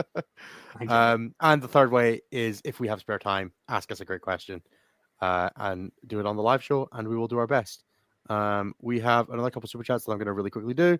Thank you to Dan Paolini for the $5, showing some love to Ant and Nathan, and then another $2. And then it's to JK, but good seeing all of you. Good to see you too, Dan. Thank you for involving all of us. And then from Paint Celestine, read Gustavo's BCP name in full for LGT. Do it for $2. I'm willing to commit to the bit. Yeah. Where's my phone? I'm not logged into PCP on my PC because it's probably going to give me malware. BCP is really good at getting you to accept cookies over and over again. It's really good at making sure I refresh the page twice to see the pairings. Yeah. And also it defaults to page 1, not the most recent round. Because obviously when I'm loading up the pairings, I want to see the first round pairings and results, not the current one. My personal favorite is it opening a new tab every time you want to look at a list. Yep. Yeah, but also you get a rate limit if you open more than 5. Yeah. Despite me asking it asking for cookies every time and me accepting them, I have to log into it every single time. Yes. So the cookies don't matter. Like, you keep asking me and you keep giving me a box full of nothing, fuckers. Yeah. Okay. Now, obviously, the reason that we all didn't pick this person to win LGT is because none of us wanted to commit to giving him his full title. But I will do it now. I am very much looking forward to seeing my StatCheck ETC Open teammate, Baron, Gustavo, Jose, Muad'Dib, Kuzat Hadarak, Spice Sniffer, Duke of Arrakis, Shroom Master, Padisha Emperor, Portuguese Pudding, Bronco Varandas de Sousa from Team Sigil playing Astra Militarum with 12 Bogren because originality is dead. All that just to get a list penalty. That's very funny. I love it. All right, Nathan, do you want to take us into some show questions? All right, into the questions. The first question is from Lucas. How many super majors does Innis need to win with WE before he becomes the primary Eaters host on StatCheck? at least 2 more. Yeah. There you go. He's got a lot of road to climb. I've built up some goodwill there. Anthony wrote my list. I need you guys to understand that I do not like. I wanted to play World Beaters for a tournament, so I went to Anthony and was like, "Hey, what should I win this tournament with?" And Anthony was like, "You should play World Eaters." So I did. Like the Puppet Master, Palpatine controls all. That's correct. The Shadow Captain. That's what he is for Team USA as well. Whatever you think John's doing, Anthony wrote it. Wow, the meaningful look right there from Anthony tells us many things about the situation. All right. Henry the Wizard asks the next question, which is, loved that hobby stream a few weeks ago. Oh, thanks. Will we ever get to the point where there is a different stat check show every day of the week so I can officially stop watching other lesser content to pass the time? I mean, we have content most days of the week, don't we, at this point? It really the depends. Matrix is run by Nos and Liam mostly. It's never going to get there. Fair. No, Tangle Comers, I think, is usually pretty consistently every other week. They do a good job. We do ours on Tuesdays. The Innis Reports comes out when I can manage it. Like, very much, no, not at the current rate of schedules that we could do. But correct. We will continue to grow the Stat Check empire. Yeah. One day we might even successfully manage to sell merch. But truly, we've tried a lot. To be fair, I've tried shirts. I have one more out that I'm going to talk to someone about tomorrow. That is my last gasp at trying to be our solution for this. All right, and we're so bad at it for no reason. Our company went bankrupt one of the times. It wasn't our fault. Yeah, that's true. Not our company being Stat Check for those. Not our company, context. but the company we were like 90% of the way. We had a website live selling the shirts. They just never dispatched it. That's cool. And we had to tell them to refund all the people money. It was great. Hell yeah. And yes, if you like the hobby stream, just let me know. And we'll keep doing it in some function. We may private list it. I don't really know. If you don't want it private listed, tell Innis in the content discussion and tag him a million times and tell him you don't want it done that way. That's all I'm saying. I just need you to market it better if you're going to put it in the YouTube live feed. Fair. That's reasonable. I did set it up at the last possible moment and was like I just need any degree of consistency to the content in our feed so that we look semi-professional. Let's not get crazy. Yeah. Look, just semi-professional. The other day, I was like, it'd be kind of funny if I just opened the Stat Check stream and started streaming me playing Night Rain, but then I was like, the other guys probably not love that. Never mind, I'm not going to do that. You know what? We can make we could make an entire Stat Check extra channel to put that shit on. The nonsense channel? Yes. If you want to, we can have an off-topic channel that's all about the Stat Check slice of life content. If you want that, ask. We'll do it. It's not hard. But that's what we're gonna call it. Is going to be life check.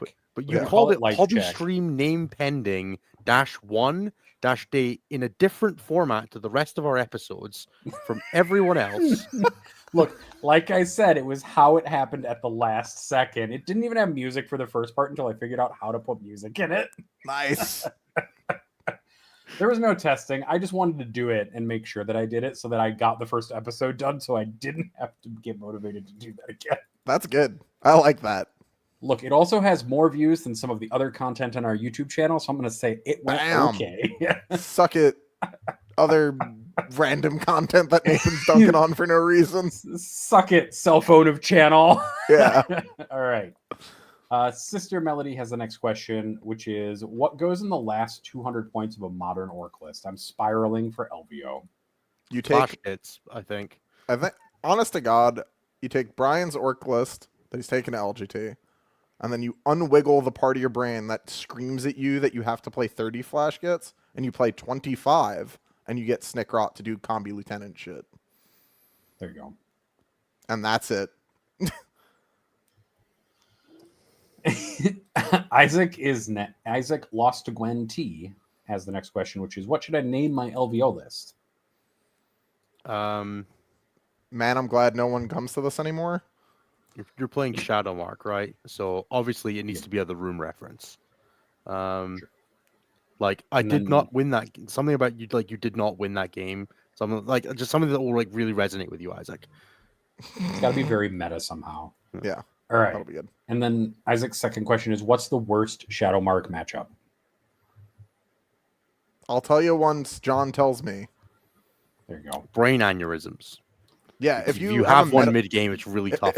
If you have a medical incident at the table, that will probably be bad for you. I played a couple practice games. I do it with World Eaters where it just kind of like oops and got bowled the hell over.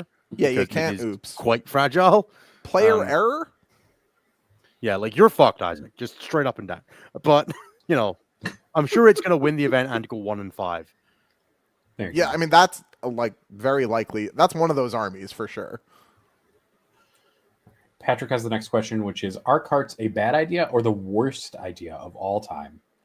Like Carts the are carts great. used for carts are great. I don't even bring them, and I just Depends like on when the they're venue, around because I can help. I can borrow space. They're nice to have, but the space issue is, especially a UK battery farm tournament, a little tough. I mean, that's the Fair. UK battery farm tournament's fault, not the carts. 100%. Yeah. I will say that some people are really bad at driving the carts.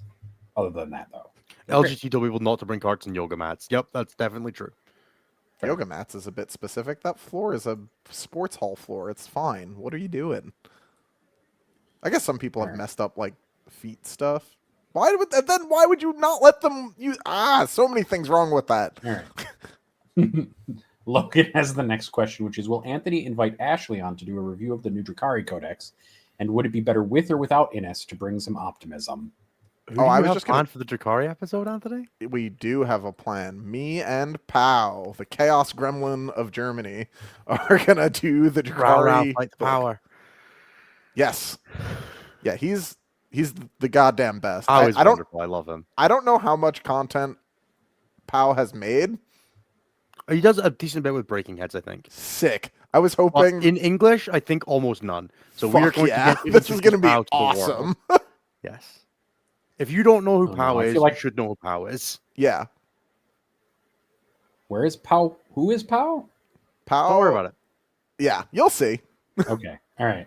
Pau was our I'll just wait team. Yeah. I did know that, yes. And I was shown pictures of the Urgles that Pau brought. That was about it. Funny Urgles? That's what I was told. Got it. That's all I believe that. He's a hilarious dude. I don't think I ever look at my teammates' models like directly. Right. Innes has no idea what scheme my eaters are. Aren't they heresy? Nope. Oh, no, they're the other one. Okay, never mind. Black and red. Kells is.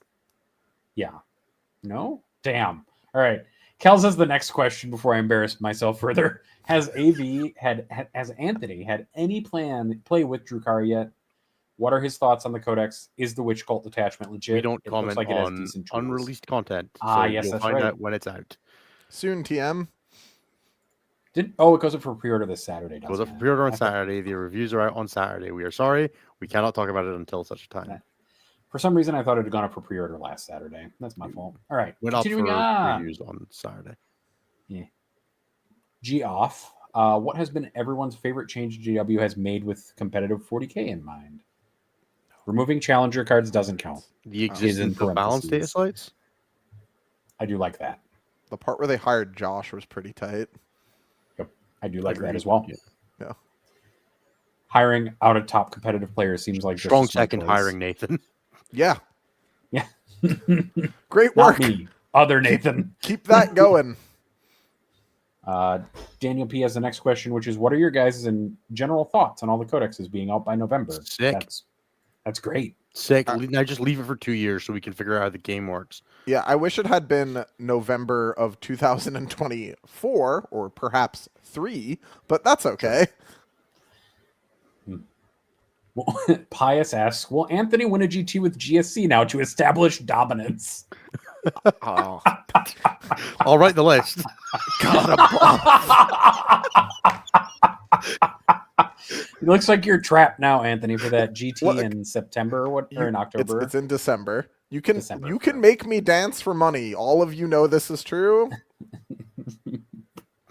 See, I did it for the love of the game, but I won't. Wow. I like how Innes tries to twist the emotion knob there. No. As the prime representative from capitalism hellscape country. No. Oh, see, now I'm just like, why didn't I just go Dunehammer into LGT into something else into Worlds and just go for the 4 events, win best of factory world eaters. Dude, I talked to Brian D the other day, and he was like, I was terrified that Innis was gonna just fucking backdoor me on the like two-namer LGT, LVO, WCW, and just whoop.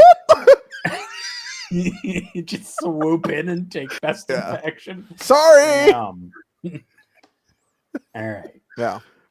Micah No, has Brian, the next I promise question. you, it's yours. I don't want it. Yeah. There you go. Micah has the next question, which is, how is the Emperor's Children game into Ravengard cooked? Question mark. How is the what game into Ravengard? EC into Ravengard. EC into Ravengard. That's Emperor's Children? yeah. I fucking God. Where's John? Like, I don't know. All right. Cognition has the next question, which is, with the recent Space Marine detachments being near clones of the Codex ones, what differences are you expecting / hoping there to be for the Iron Hands and White Scars detachments? It has got activated. I want 1 CP Mercy. And that's it. That's actually all I want. Just 1 CP Mercy, and if you've got the new guy, it's free. That's fucking 0 CP Mercy. No, Get out of here. What they should do is, all right, so like Iron Hands don't have a Primarch, right? This is a tough start to the sentence if people can get an idea of where this is going. So Iron Hands don't have a Primarch because he had an incident with Fulgrim. Now, what if, much like how Rabute lets you have 2 Oaths of Moment, this guy let you echo once again an ability we've not seen in many moons, a second use of a stratagem. If you were allowed to mercy his weakness twice, as long as it was within... no, it just gets the Valor Strike rule where no! all of its strats target 3 things. 3 things within 12 inches of each other. God above. No, I'm assuming White Scars will get something amusing. But we don't have Storm Lance with the Lance strat will also give you +1 damage on the charge or something like that, and that'll be it. I hope honest to God, I want the Storm Lance one to be good only because of my friendship with John, but it would be really funny if it was just still dog shit. Deeply want the White Scars one to be the Anvil update. Oh, that would be so tragic. So tragic. They're just like, Stormlance and Gladius are good enough. We don't need to update them. This is a chance to update Anvil. Damn. They're like the Khan's Honor Guard or something That awful. hurt me. That cut me real deep, actually. That hurt my feelings, and I'm not even a White Scars player. Yeah, that's bad. That's bad. Isaac Spooky Clark has the next question, which is, now that we can agree GW probably went too hard on T-Suns, how do we fix them without making them insane? Why are we agreeing on that? This is an excellent conversation point. So I'm going to skim right past your question there, Isaac, because I don't think they went too hard on T-Suns. When a quarter of your army rule is Oath, it should fail. Fuck that. However, I did have a conversation that Ben prompted earlier, Jarek, which is, which armies do you think should be buffed right now? And I went through the list and looked. And my answer was 1 army I think should be changed in a way that buffs it at all. And that army is fucking Tyranids. As an addendum to that, wow, look how bad a faction gets to be all addition when you don't have faction secondaries that you can just fix for it. It gets to be shit from the word go and never become good. Yay, being the first book with no balancing mechanic. But yeah. Hey, look, I am sure Eric's going to run Riot through Challengers Cup. I think for most rounds that will be true.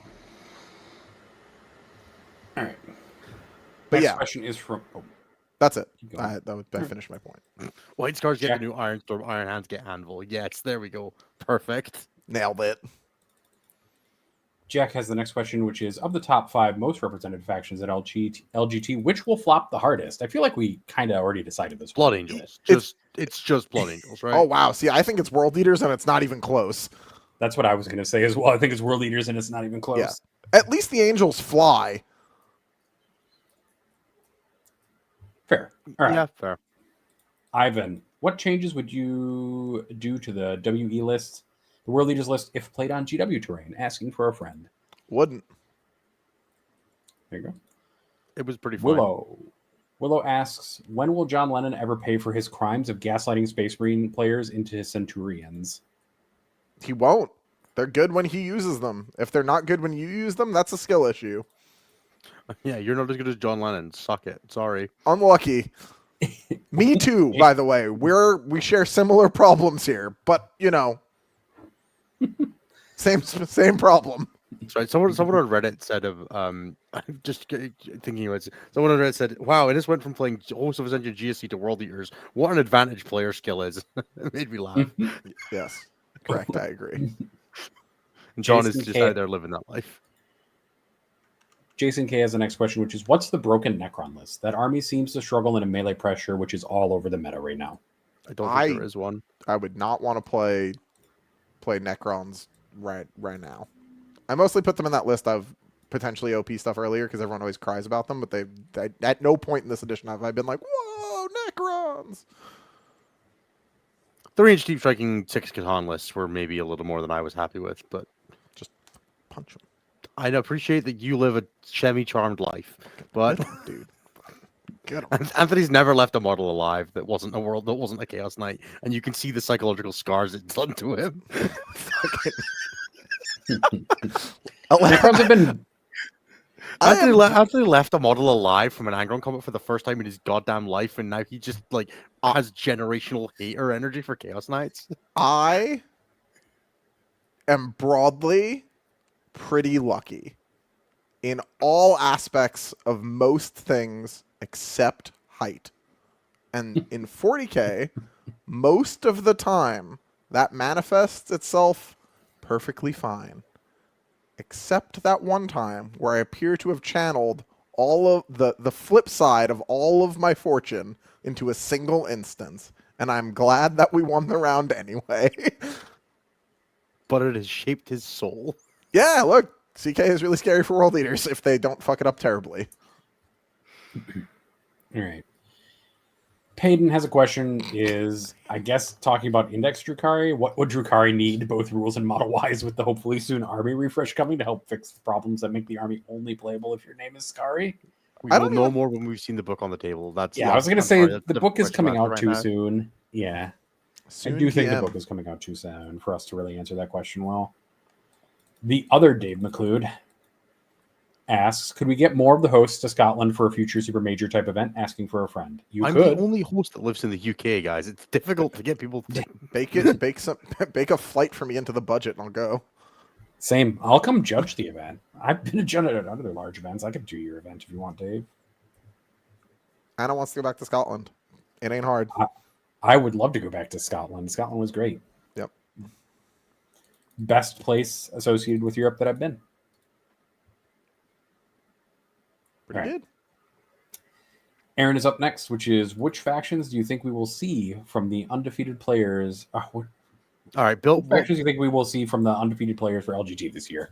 All right, let's go in a circle and build our top 8. All right, 1 CSM, 1 Orcs, 2 Space Marines of any description, Eldar. 1 World Eaters, 2 Eldar, 1 Asterisk.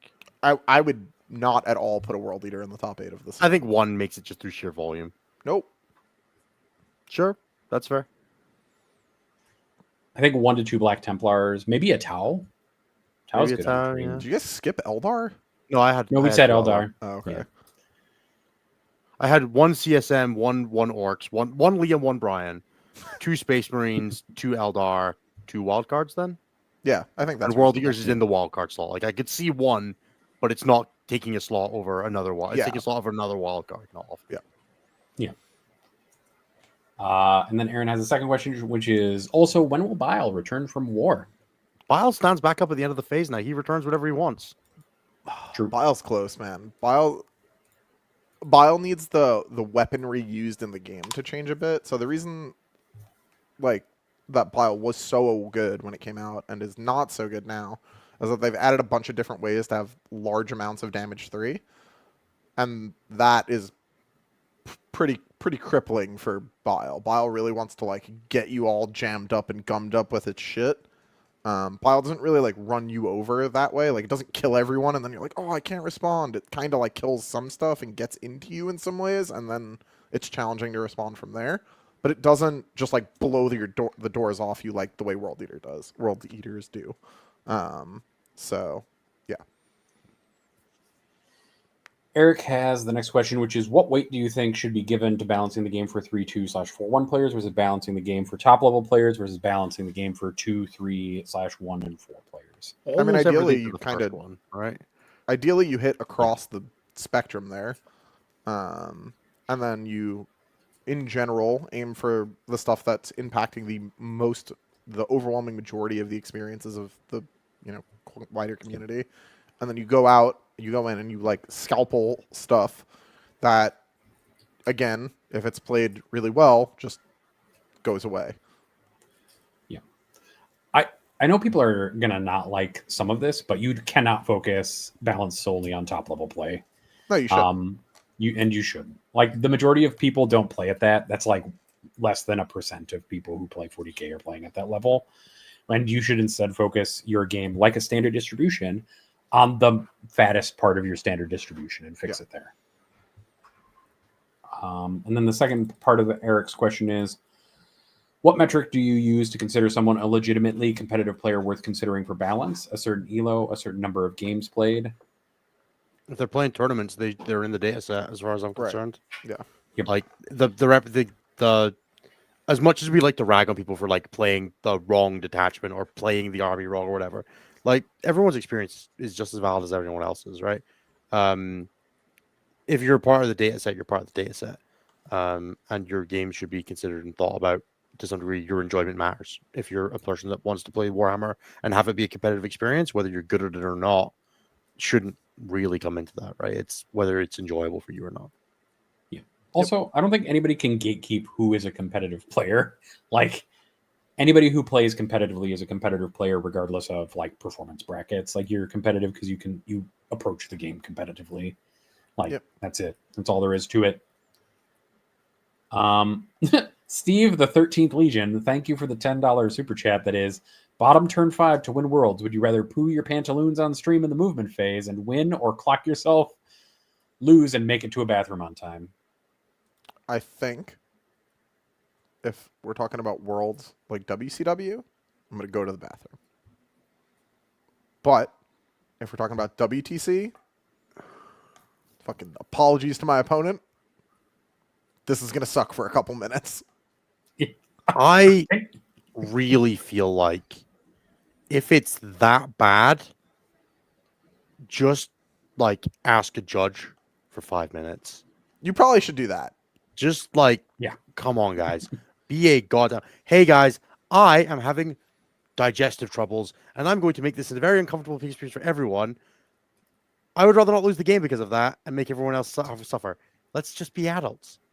Like, look, you should do that, but I'm just saying, in the context of the question, the way it was given, rules is written. I suppose there's also like a not to crash the stream up a little bit, but like how consistent you feeling? Right. That's like there's no world in which if you have to poop on the spot during your it's good. Phase, you don't think it's A-okay? There's no way that's good. That is, I ate a sausage roll from Greg's and my stomach is not happy. Like, are you getting the rumblies, or are you like coming out like a dung bean? Right? Like, you're dying. What side of these are we going? No, bud, you're dying. Move on. I'm gonna be honest. There's no prize in 40K that is worth having 1,000 people on like Joe's live stream seeing me crap my pants. How many people watched the Warmaster stream? There was like 10,000 at one point. Yeah, I'm gonna be honest. No. I like 40K. I don't like it enough to be embarrassed internationally for the rest of my days. I don't even care. If we won WTC because of it, I would do it, and that is not a sign of mental health. that is a good end point for that. Yes, thank you, Anthony. Ayer, thank you for the 1,500 Icelandic dollar dues. I don't know what the ISK stands for. I'm sorry, bud. How much for a new? How much for? Khorne, I believe. Thank you. How much for a new Patreon tier? I've been feeling shit a lot of spending money helps. We can probably figure something out. Just message one of us and we can help you find a way. I don't want to put out into the Anthony's greater always looking universe. for another Deceptors tournament, man. Yeah, I That's can. true. I love bad ideas, dude. I love a bad idea with a purpose. Oh, it's my favorite thing. If you want a fully personalized Patreon tier, we can help you find a way to do it. That's all. That too. All right. Thank you, guys. The next question is from Jeff. I'm almost sad that somebody's name on our Discord is only like Jeff. That makes me sad. It's because How you have many the dev devs- company forklift to make you sad. It's true. How many Dev Centurions are too many? 19. Because it's illegal. I was like, There you wait go. a minute. Oh, yeah, me too. Wow. Me too, Anthony. Me too. The next question I'm not is going to from- say that I would be having fun if someone showed up with 18 dev senses shadow mark. I'd definitely be a little like, oh god. Yeah. What if he's right? That's always the like when someone does something like that to me. I'm always like, what You're if like- I didn't Like think if about Manny this? showed up with that, would I look like okay? If random person showed up with it and Manny showed up with it, like on a scale of 0 to 10, I'm a lot more 10 with it, right? Like just that's Sure. canary in the coal mine degrees, right? We're Oh no! Yes. If Manny showed up with 18 dev sense and 30 Van Vets, I'd be like, that's We have not a good. problem. Yeah. Yeah. That's where Hold I on. would be actually. maybe. That's actually where I'd be. Is if there This are is like 18 doesn't Dev need Sense in Sean. one He's of just not like you're not teleporting the sense. They're just all stood on a fire. Like, They're just in the open, just like fucking do it. I'm more amused that DevSense get away with being essentially baby carriers and looking ridiculous. I adore that they barely clear ruin walls. That's my favorite part about them. they're so love them. tubby. Were you an inch away from the wall so you didn't get charged? Sucks, dude. Guess you can't get over it.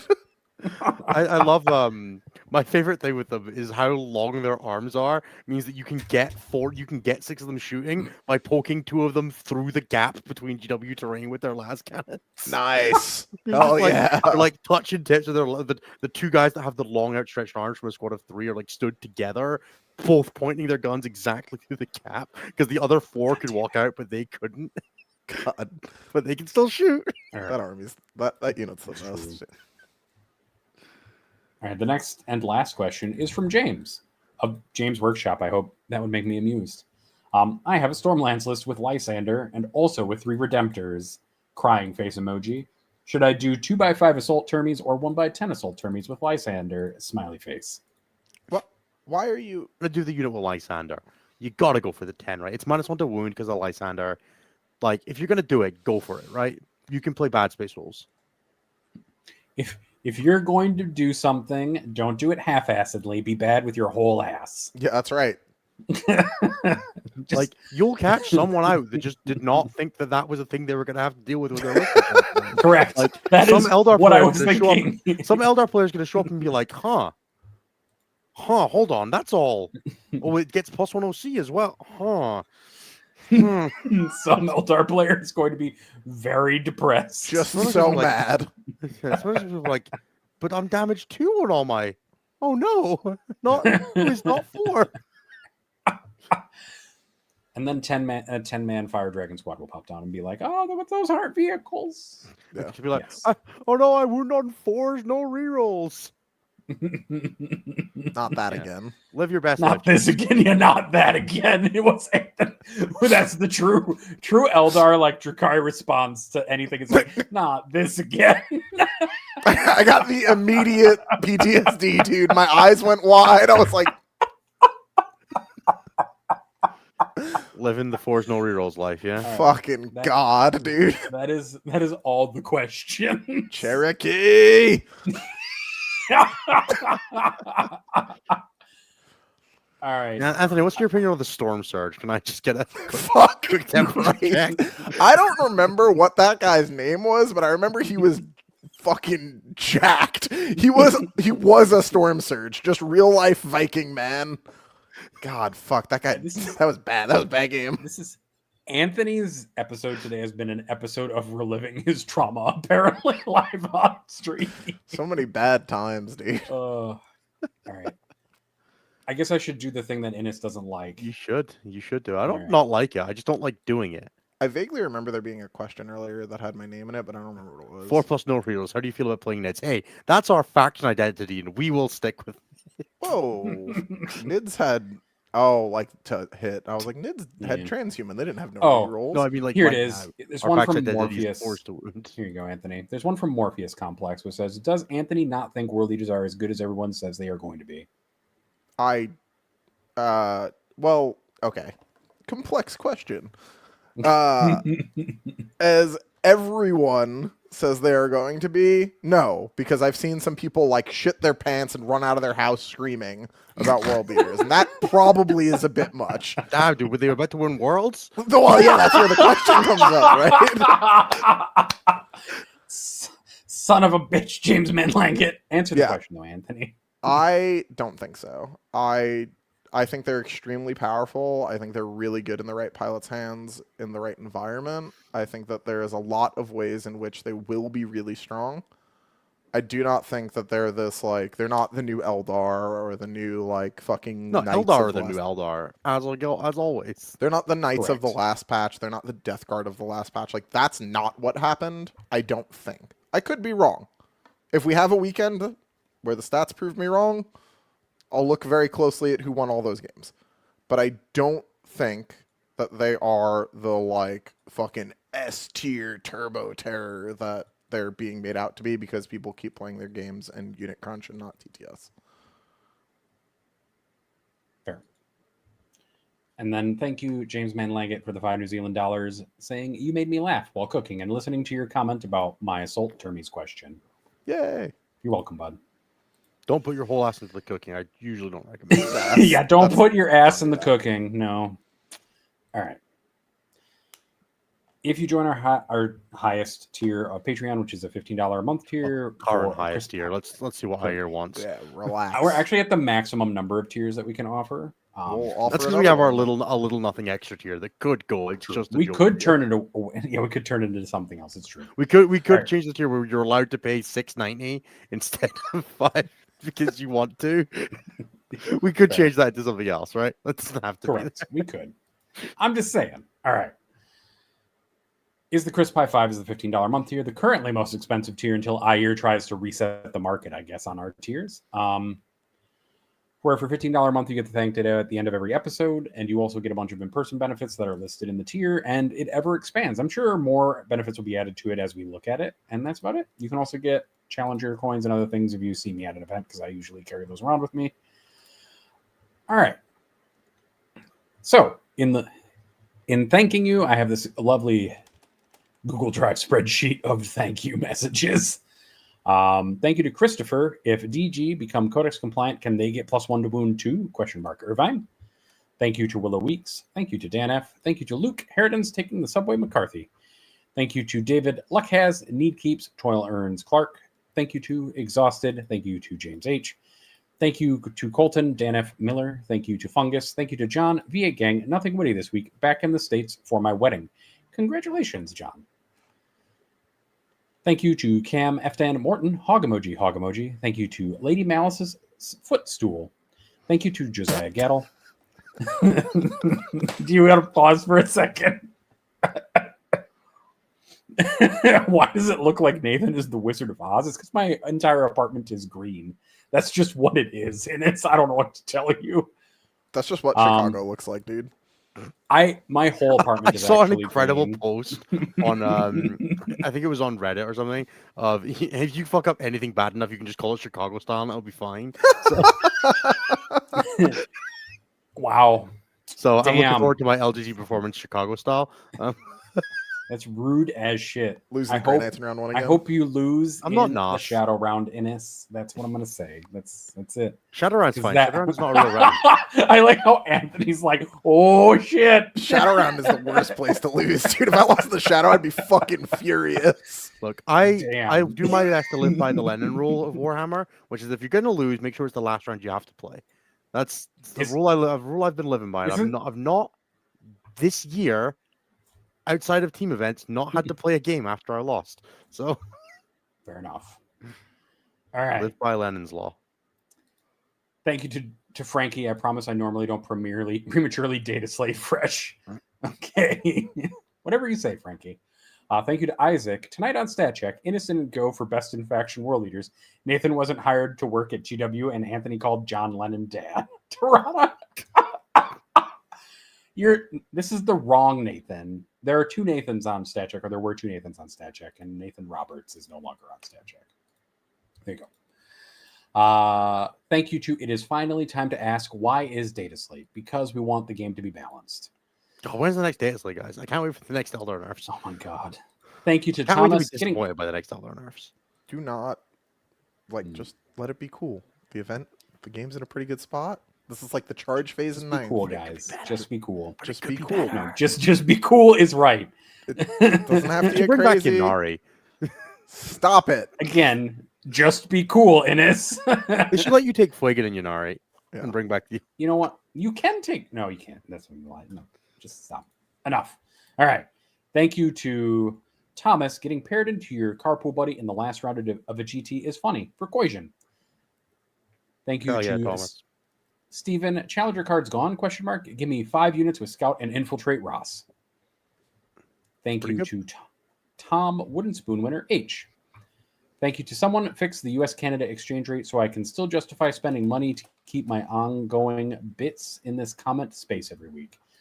I will say that there was nothing sadder than being in the UK and seeing that the exchange rate had skewed so much further to the British pound that my exchange rate was bad. That made me sad. Thank you to What Happens When One Head on an Abominant is a top and the other is a bottom. You have a power top or a power bottom? I don't know. Thank you to Come With Me on a Gucci Adventure, trademarked. Thank you to Stat Check Beach Episode When? Question mark. Thank you to Turns Out Castellan Crow Can Throw Hands. And I got thank you to love him. And then finally, thank you to Henry. Did you know there are 18 species of penguins? Question mark. The Wizard. I did not, but now I do. Thank you for that. But with your help, there can be 19. Correct. And that is all I've got. So thank you, everybody, for watching this evening. I hope you all have a wonderful evening and good luck at an event this weekend, except Innes, because of what he said earlier. Yeah, you got me. You see this? Yeah. Fuck you too, Innes. Bye-bye. All right. No. Hold on. Oh, hold on. I just want you to know that I'm really disappointed in you.